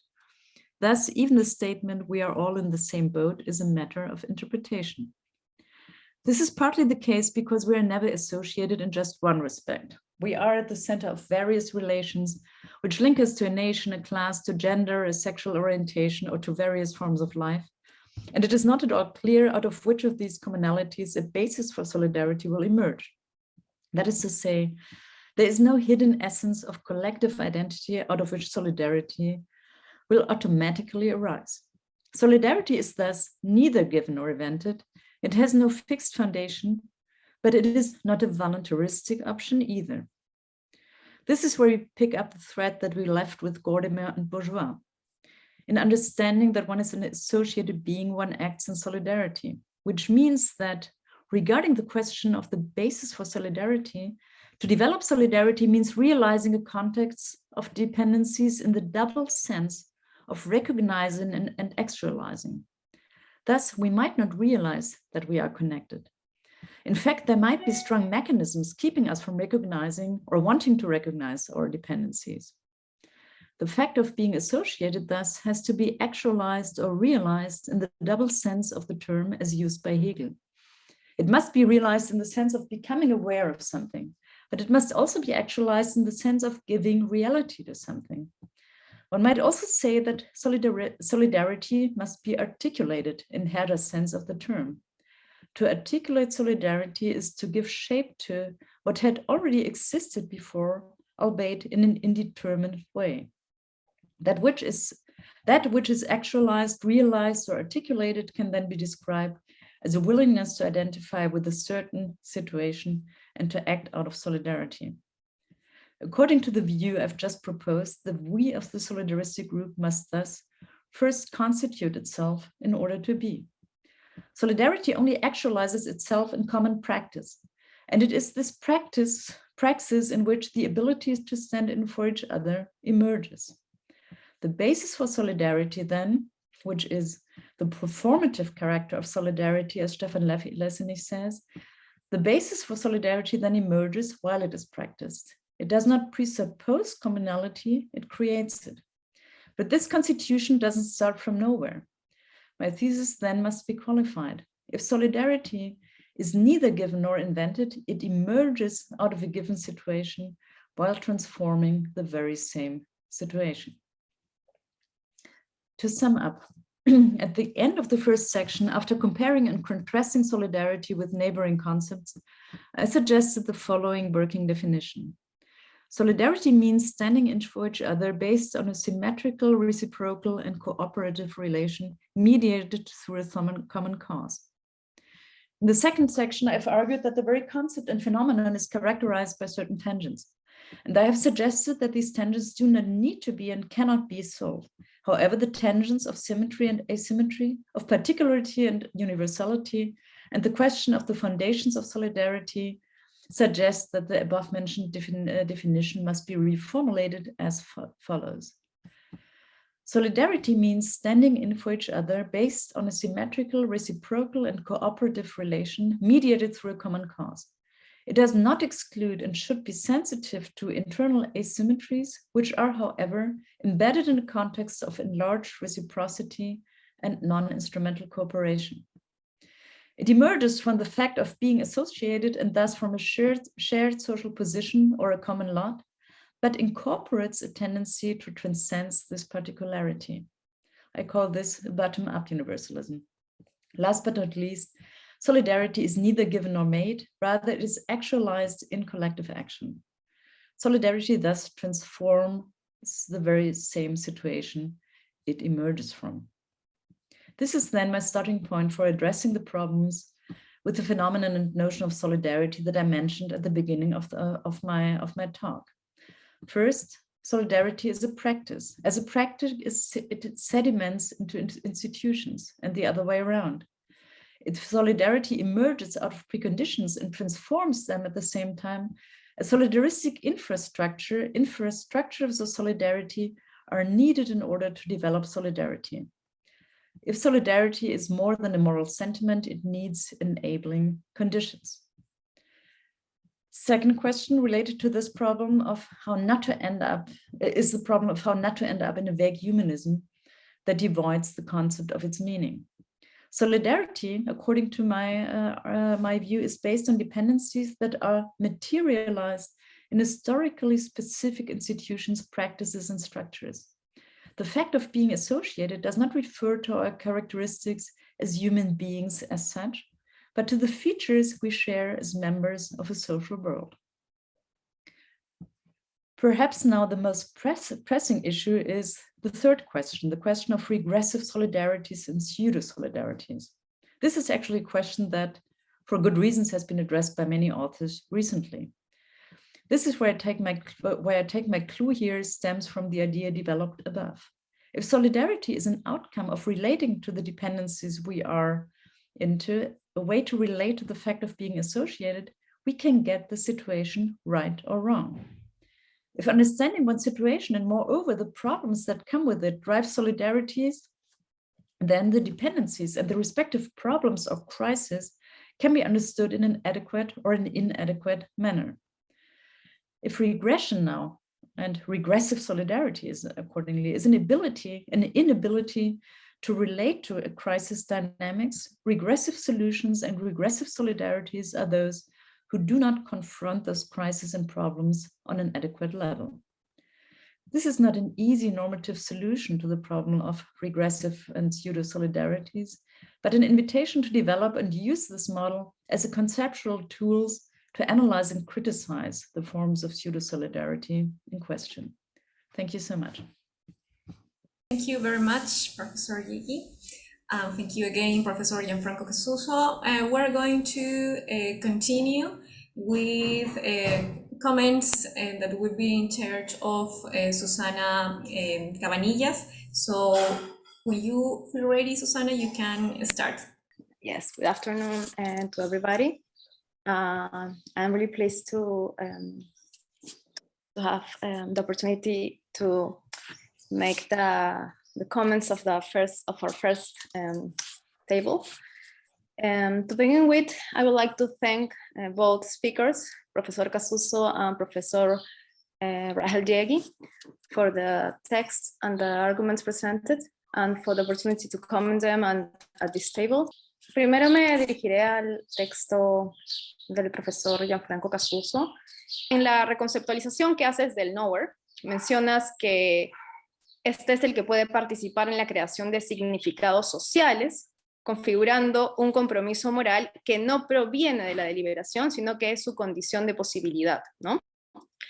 Mi pregunta es si pudieses desarrollar qué compromisos morales se desprenderían de la figura del nowhere Y dado que afirmas que para que este proceso se lleve a cabo es necesaria la lucha social, la participación de movimientos sociales o de contrapúblicos, como también lo dices, ¿cuál es el lugar en que encontraríamos a dicho nowhere? O también, ¿quién sería el nowhere? Esa es mi pregunta, mi segunda pregunta.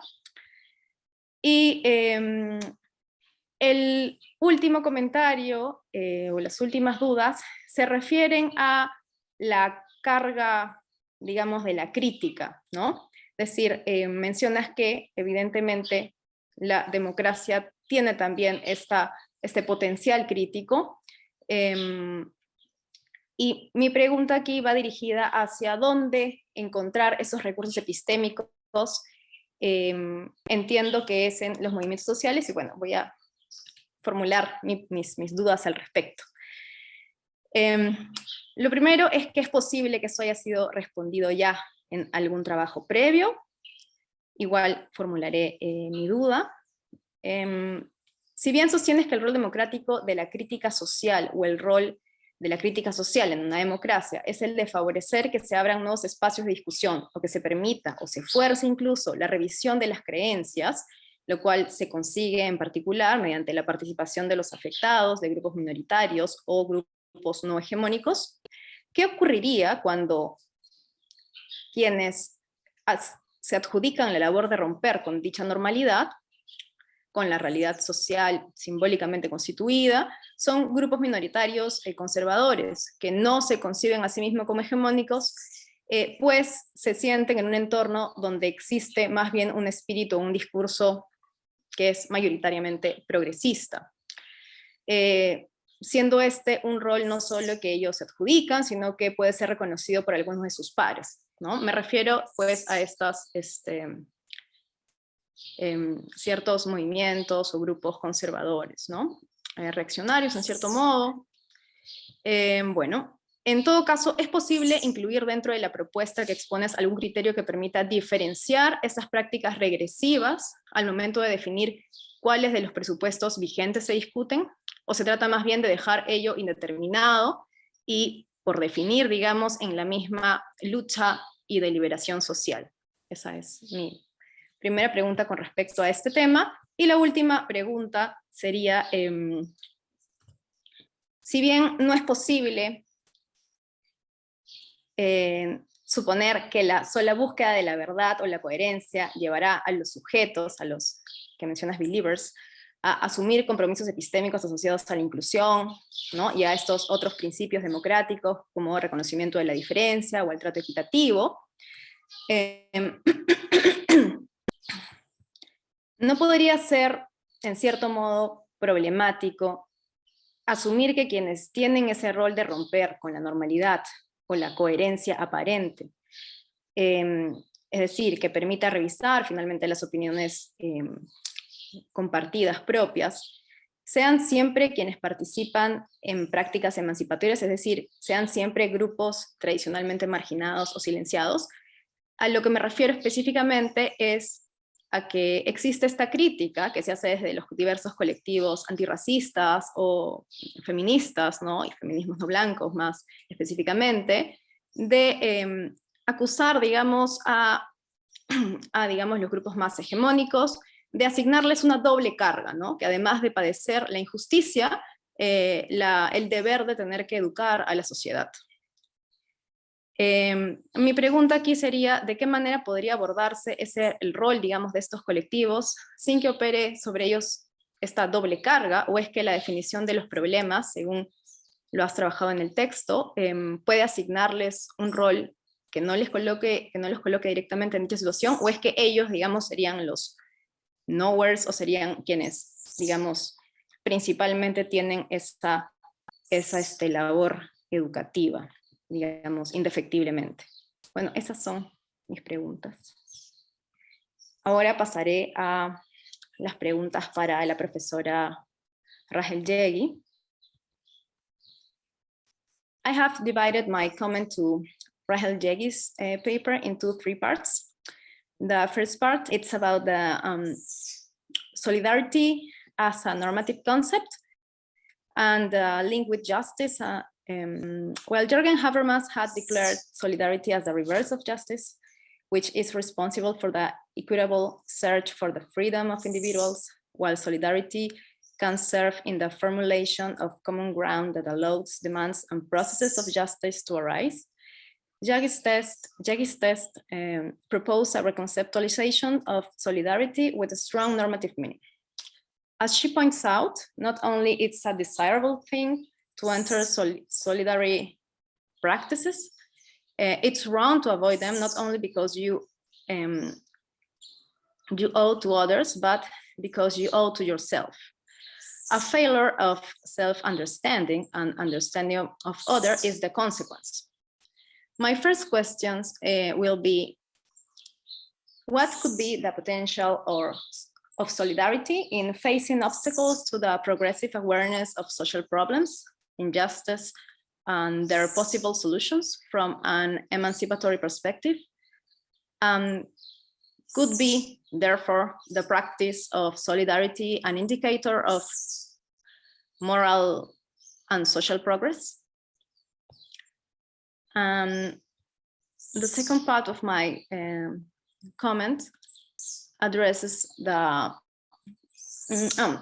cooperative aspect of solidarity, or more precisely, the common cause, the commonality that appears in the definition of Jaeggi, but I think it's not quite clarified. So I would like Professor Jaeggi to be able to clarify the place of what she has identified in her definition as the common cause or the commonality, which is around which individuals cooperate.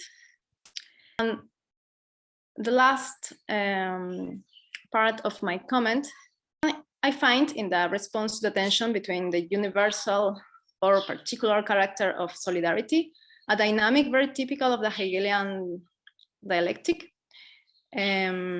The move from a particular perspective, which would limit solidarity practices to a close community, but which is inevitable, an inevitable starting point, and to the universalization of that practice would allow not only to broaden the view and include others as recipients, but also to better understand others and oneself.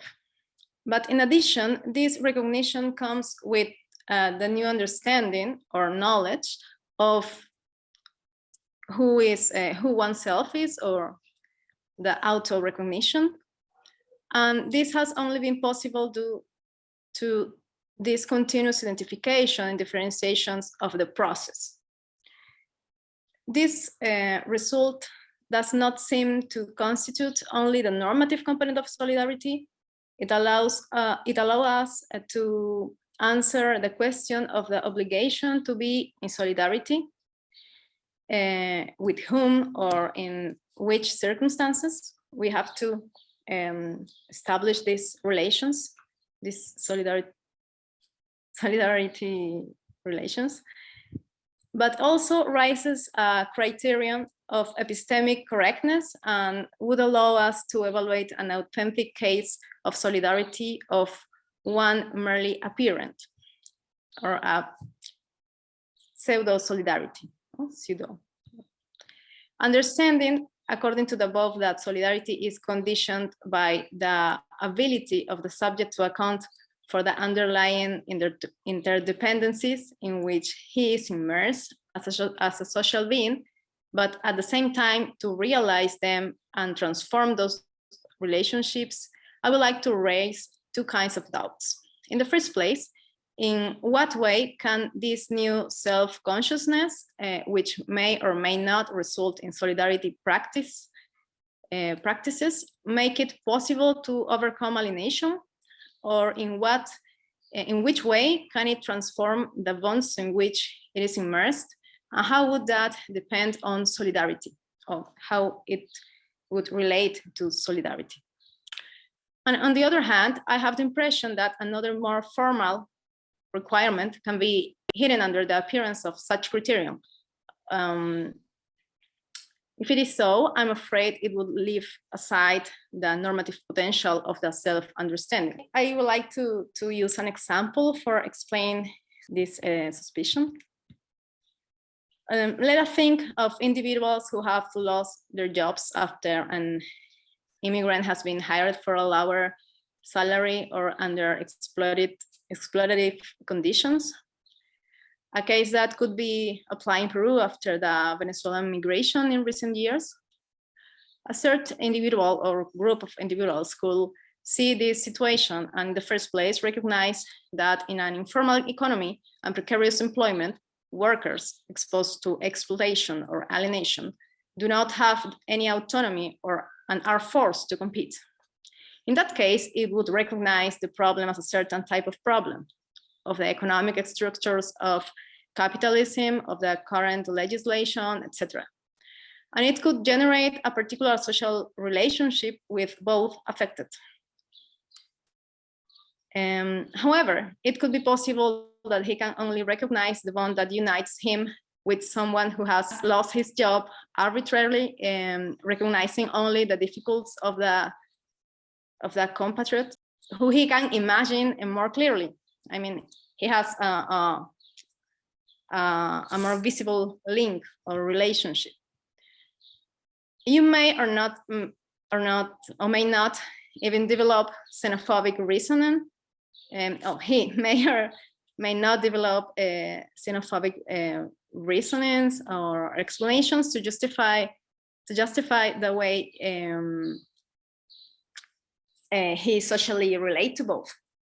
Developing solidarity or rich solidarity in each case would imply accounting for different context and different interdependent context. By giving account of the bond with someone more distant, with whom interdependence is less visible, will there not be a greater need to constitute and even transform the relationship that led to solidarity? I mean, wouldn't the praxis of solidarity with extremely different, with the one which we have not a visible bond, also be a better criteria for distinguishing cases such as pseudo-solidarity or regressive solidarity from authentic solidarity? So that is my final question. Thanks. Thank you very much. Thank you very much, Susana.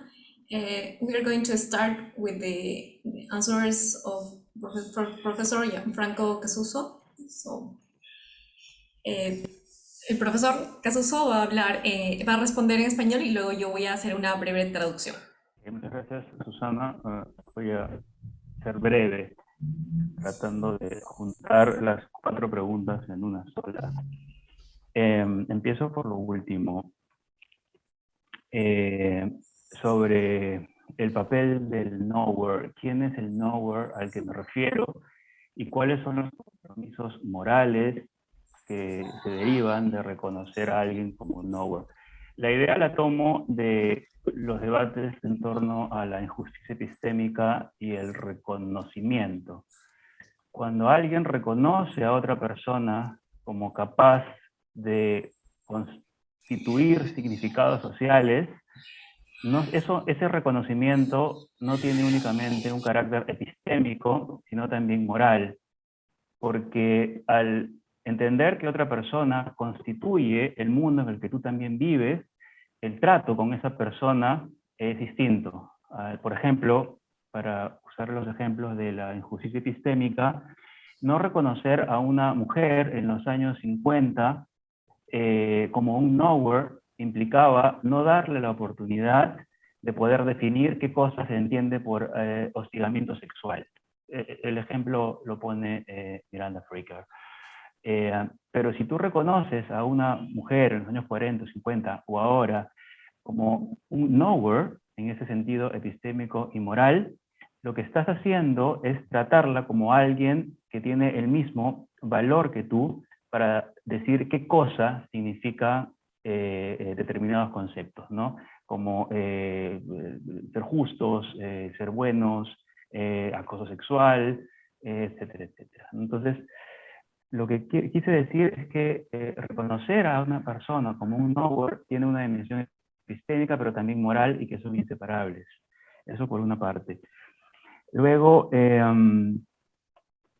sobre la doble carga que tendrían los grupos subordinados, sí, es una buena pregunta, porque sí, entiendo el problema.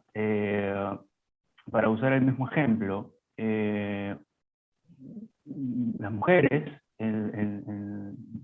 históricamente, pero para concentrarme en la época de la Carla Fricker, en los años 40, 50,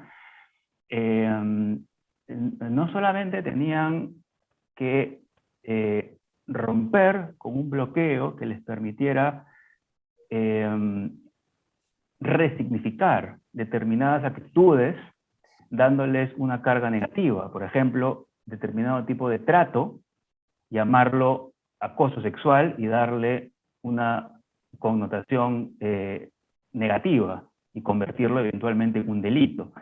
Eso no solamente lo tenían que hacer como una manera de emancipación, sino además podemos ver que era casi una responsabilidad moral hacerlo, porque no solamente las beneficiaba a ellas, sino también permitía construir significados sociales de los que en el futuro se iban a beneficiar no solamente otras mujeres, sino otros miembros de la sociedad. Entonces sí, yo veo que también ahí hay una doble carga, y es un buen punto. No se me ha ocurrido cómo no convertirlo en una carga demasiado pesada para alguien que ya está demasiado preocupado por emanciparse, para además darle el rol de educador de la sociedad. Es un buen punto. Y finalmente, con esto termino, para no darle mucho trabajo a Noemí, ¿de dónde provienen los recursos epistémicos para la crítica? Es un tema largo. Provienen, diría yo, desde el interior de la propia sociedad que se está criticando, pero no simplemente como un acopio de información ya disponible sobre un problema. Por ejemplo, cuando queremos comprobar la validez de una política pública, no basta con convocar a distintos sectores de la sociedad que ya tienen una opinión al respecto y a partir de esa convocatoria tomar la mejor decisión. Eso es algo que yo llamaría una crítica no inmanente, sino más bien endógena. Usar recursos que ya están disponibles, aunque no necesariamente son tomados en cuenta. Para tener una perspectiva que no sea endógena, sino inmanente realmente, yo creo que es importante este proceso de producción de conciencia, ¿no? Cuyo primer paso es romper con algo que hasta el momento a todos nos parece evidente, pero que puede contener contradicciones e inconsistencias, ¿no? Y eso no está ahí a la vista. No es un recurso que esté visible, del cual simplemente podamos disponer, sino que es algo que tiene que construirse, ¿no? Pero en fin, termino aquí para no extenderme demasiado, quizás después se pueda continuar con la discusión. Okay, thank you very much. So, Professor Casuso, those were three main points of Susanna's comment. The first one is related with the function and the way we can recognize the knower. Professor mentioned that his thinking is based on two main concepts, justice and the theory of recognition. Based on this, we can recognize a knower in epistemic and moral concept that these both are together in time, so we cannot separate. separate them. In the second point, he mentions the problem of doing this function of groups, subordinated groups, not too heavy. No, it's true that it's a very difficult problem because these groups has the responsibility not only to emancipate, for example, breaking some practices to change the meaning, but also to construct the social meaning in order to avoid problems for next generations. I'm sorry. So yes, he accepts that this could be a really heavy responsibility. And in the last point, he mentions also the problems about where we can get the epistemic resources. And it is true that we have to face the problems of just searching and receiving a lot of information. So in order to have a really real immanent perspective, we have to focus in breaking some practices that are evident, but have problems of inconsistency. So this is the main topic we have to do. Okay, so I'm going to ask Professor Jaeggi to start with her answer. Okay. Yeah, thank you so much. Actually, I have to say I find it impressive the way you deal with those two languages in play. That's really a very good thing and an impressive thing to do. Yeah, thank you so much for your comments, and thank you so much for the example you gave us at the end. And I will try actually to, this is a great example, and it's actually one of those examples that is, I mean, at the center of what I try to do here and what I'm thinking about. So I'll try to answer all the three questions by starting with the example. I'm not sure whether I live up to this, whether I succeed or not. But let me start with the example. So what you rightfully point to is that there might be competing solidarities. So there's the what you call the visible bond, or the let's say obvious solidarity that the guy you are talking about could feel towards his, let's say, fellow worker, fellow citizen, and there is a solidarity or a desolidarization he could that could take place between him and those immigrant workers who work for lower salary and according to his view are the reason why he would lose his job and are thus the very group that he sets himself and his fellow workers apart from. And this, of course, is a very good observation. Is something that enables me to clarify some of the concepts in play here. So, according to this, or I mean, the way I would actually argue that. And this might or might not answer some of the questions with respect to the regressive solidarity. So it's a perfect example for what I call regressive solidarities, namely solidarities that exclude others. And here the exclusion is not, but then the exclusion is not only a problem of not living up to let's say universalist standards of equality and inclusion, but it's also a problem of not getting the situation right. And then, of course, you might say, yeah, but I mean, his situation is it is actually the competition with immigrant workers that let him lose his job in the first place. But of course, on the on a second view, one would say this is actually not the reason for. This is a superficial reason. This is something that on first sight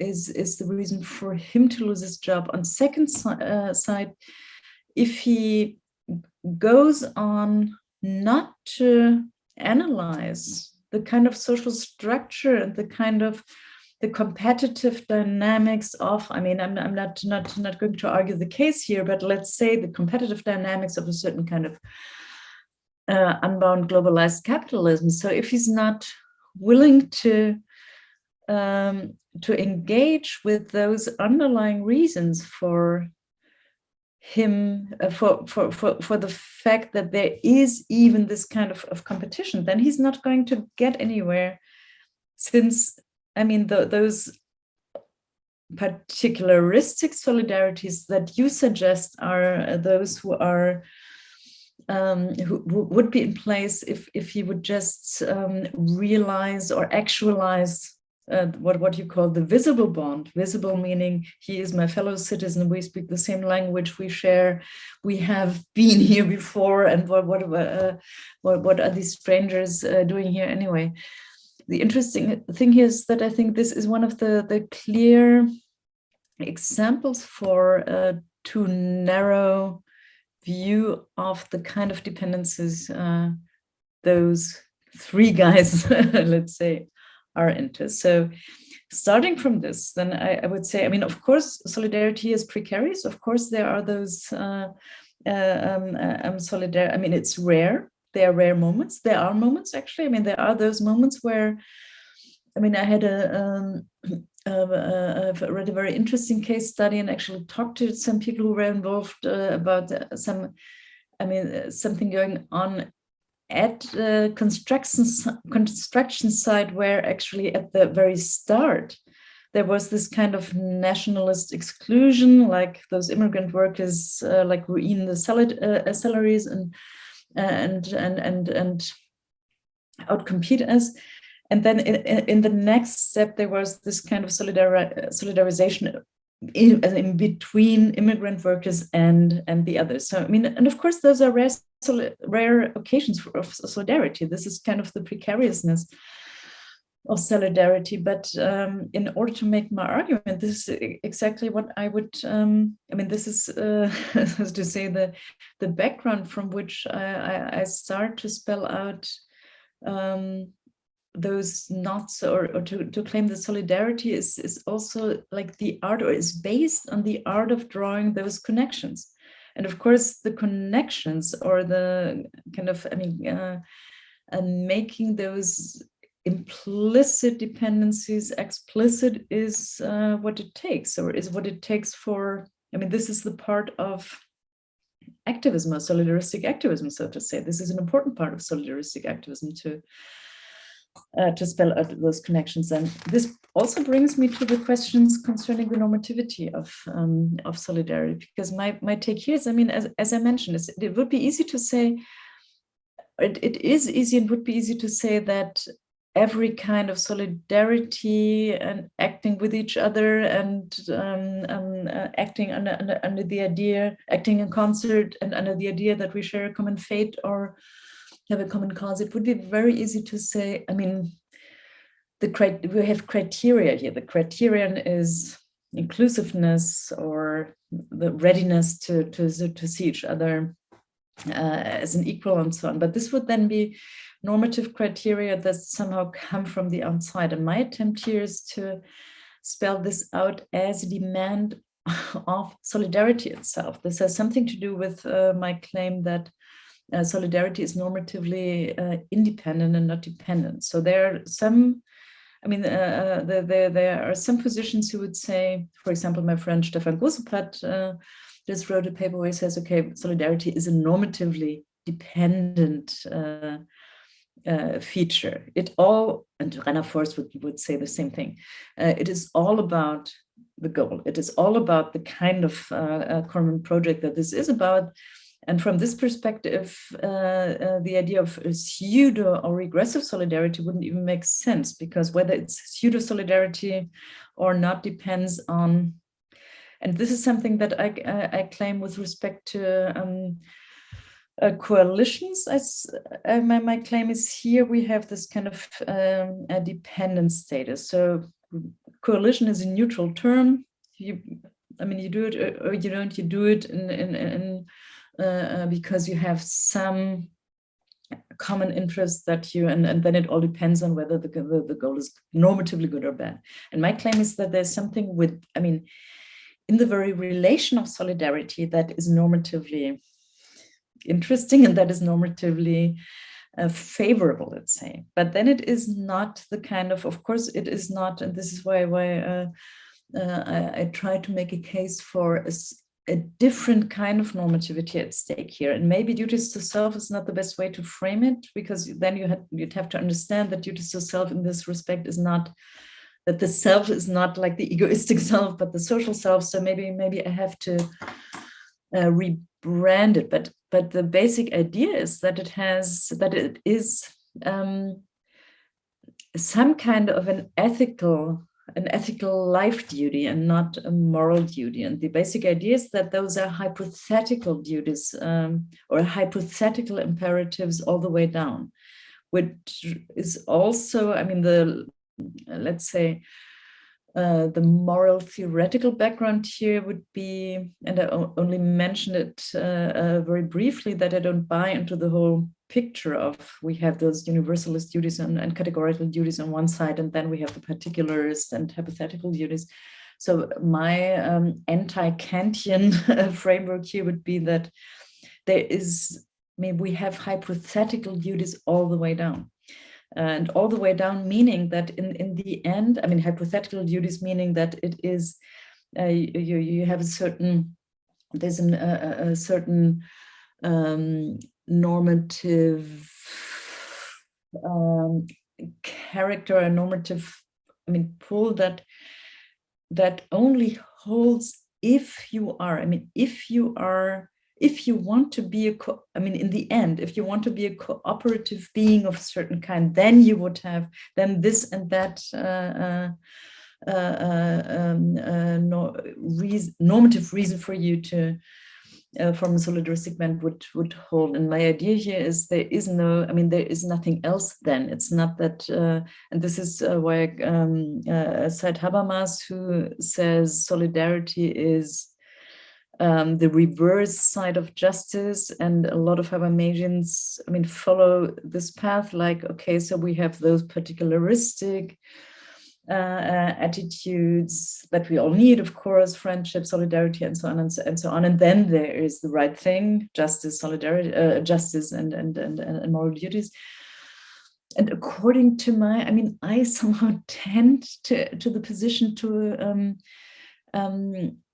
reverse the order of, the foundational order here. So for me, solidarity is not just the flip side of the reverse side of justice. It is another way to look at justice, because some of those things that are at stake in solidarity and in solidaristic practices, of course, are about justice, are about, some of the goals are about achieving justice in a shared world.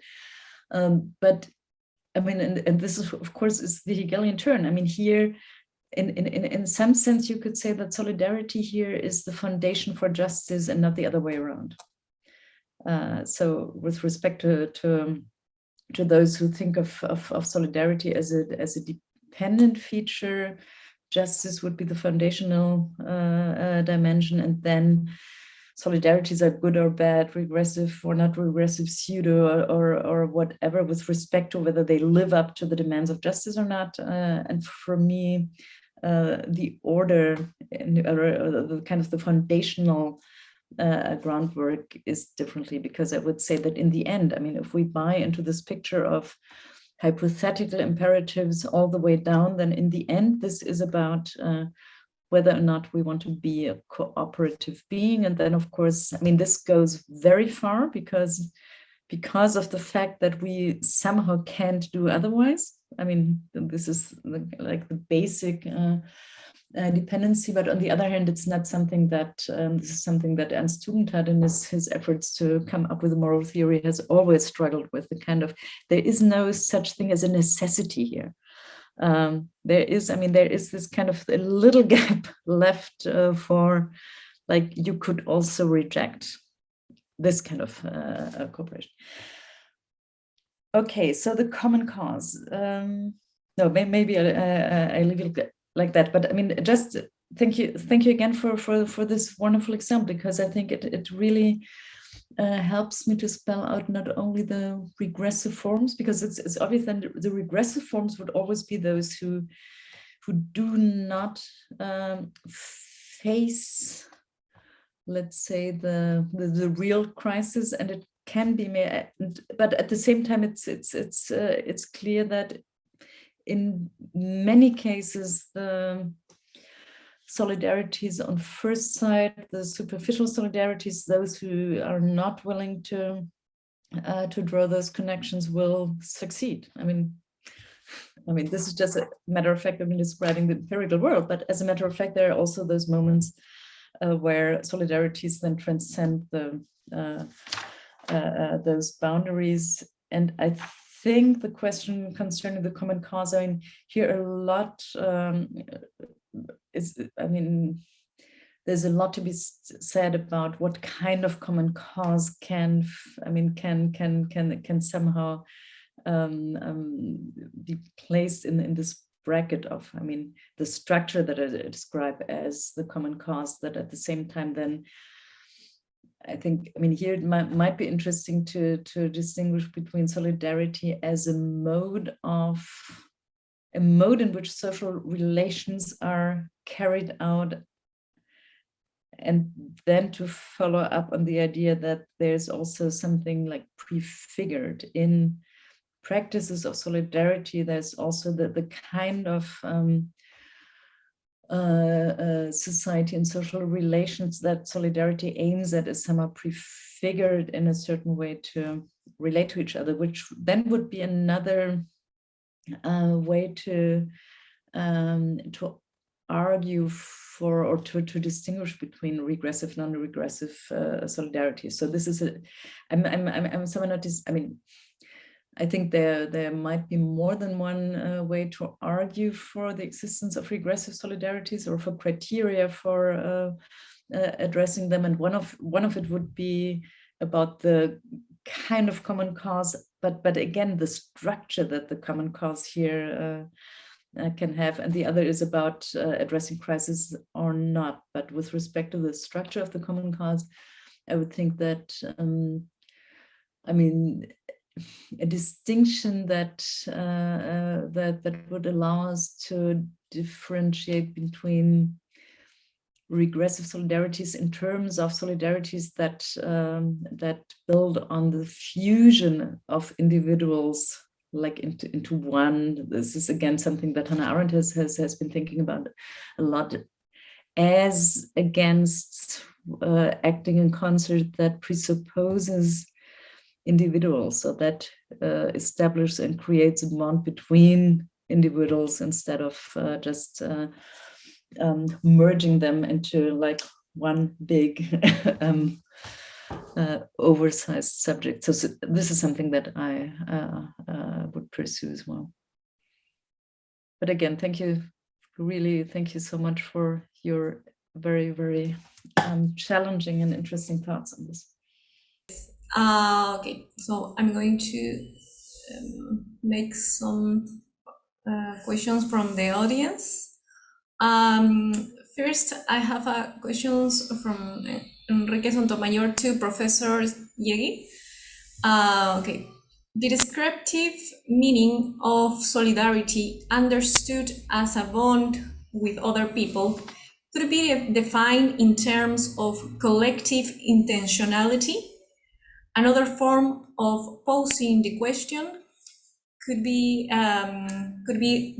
the following: could the notion of collective intentionality contribute some insight to the definition of solidarity? Then I have two questions for Professor Gianfranco. Here it goes. This is made from Professor Mello. Okay. It is possible to say that there is a heuristic character, so to speak, in political deliberation. Does deliberation also presuppose the thematization of problems, not just a process of decision-making? For deliberation also serves to shed light in the public sphere, or problems such as sexism, racism, or for example, and not just to find an immediate solution to such exclusions and injustices. And finally, the last questions for Gianfranco. How can we do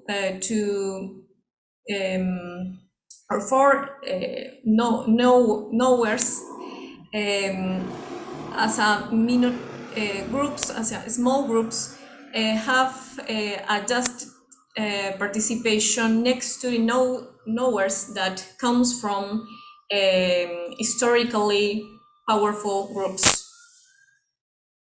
Okay, so yeah, you can start. Maybe first, Professor Jaeggi. Okay. Actually, a very short answer, yes. It can contribute, or it is somehow implicit, but then it all depends on how to, I mean, there are so many attempts to get at collective intentionality that I'm a bit reluctant to subscribe to it. But I mean, since I didn't mention the, let's say, social ontological background of this understanding of solidarity, which has something to do with the idea that there is not just, it's not just about common interests, which would be, I mean, all those who argue for solidarity as a symmetrical relation would immediately buy into the idea it is symmetrical because this is about common interests. And then, I mean, the kind of common interest where individuals form their interests separate from each other. So there is, I mean, at the very foundation of my idea of solidarity that holds onto the symmetrical aspect, but at the same time does not want to go for this kind of coalition-like enlightened self-interest idea here. At the very basis of it, of course, is the social ontological question of how to make sense of what in a certain kind of discussion is called collective intentionality, or some kind of, I mean, as the way Margaret Gilbert has tried to get to it. So there is something like, even if I would not share some of those attempts, who in the end, let's say I would go for a moderate, holistic, relational approach here, but you have clearly identified what needs to be done here, namely this kind of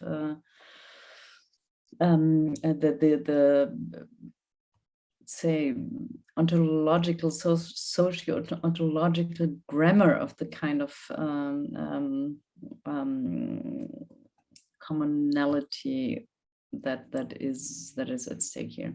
So yes, but one would have to go a bit deeper into the matter here and actually discuss all those, I mean, those varieties of within the collective intentionality discussion.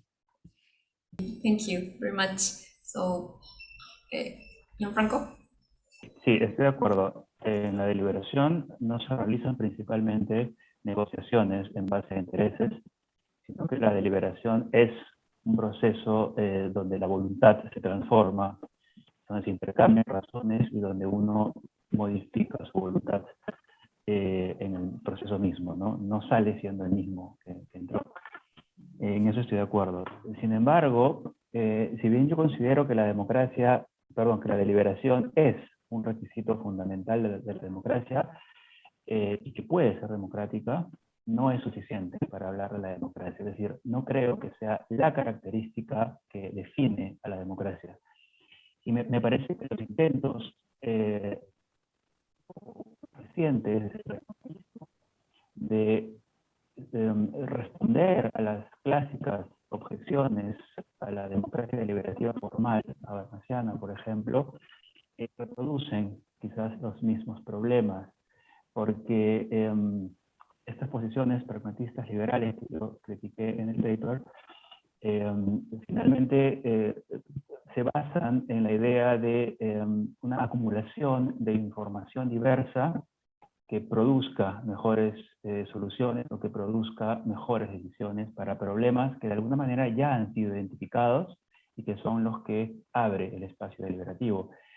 Lo que yo decía es que en realidad fuera de esos espacios deliberativos hay bloqueos que la deliberación misma no puede romper. Bien, la deliberación resuelve problemas que más o menos, al menos intuitivamente se sabe cuáles son, pero es muy difícil que dentro de la deliberación se generen, se problematicen aspectos de la realidad, porque hay reglas deliberativas que tienen que cumplirse. Reglas que no se aplican a procesos sociales emancipatorios, más radicales, diríamos. Y sobre lo segundo, no sé si he entendido bien, pero sí, reconocer a alguien como un knower implica atribuirle un estatus normativo. No se trata de una relación bilateral entre dos individuos, sino significa reconocer que ambos se encuentran dentro de un espacio de razones, por ejemplo, que ambos son coparticipantes en la creación de significados comunes. Por lo tanto, así como el reconocimiento, reconocer a otro como reconocimiento en general de razones, reconocer a otro como un knower es también un acto recíproco e intersubjetivo y que los sitúa dentro de una estructura normativa. No simplemente es reconocer a alguien o afirmar a alguien en ciertas actitudes o con ciertas características, sino que esas características tienen que estar socialmente fundamentadas. Y a partir de ahí se puede plantear una crítica a esa estructura normativa. Okay, thank you very much again to Professor Jaeggi, Professor Casuso, and Susana Cabanillas. We had an excellent panel. Muchísimas gracias por la atención en en esta primera mesa. Con ello estamos cerrando para poder continuar a las 2 de la tarde con la siguiente mesa, así que los invitamos a continuar dentro de algunos minutos y les agradecemos nuevamente por su atención.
Muchísimas gracias por la atención en esta primera mesa. Con ello estamos cerrando para poder continuar a las 2 de la tarde con la siguiente mesa, así que los invitamos a continuar dentro de algunos minutos y les agradecemos nuevamente por su atención.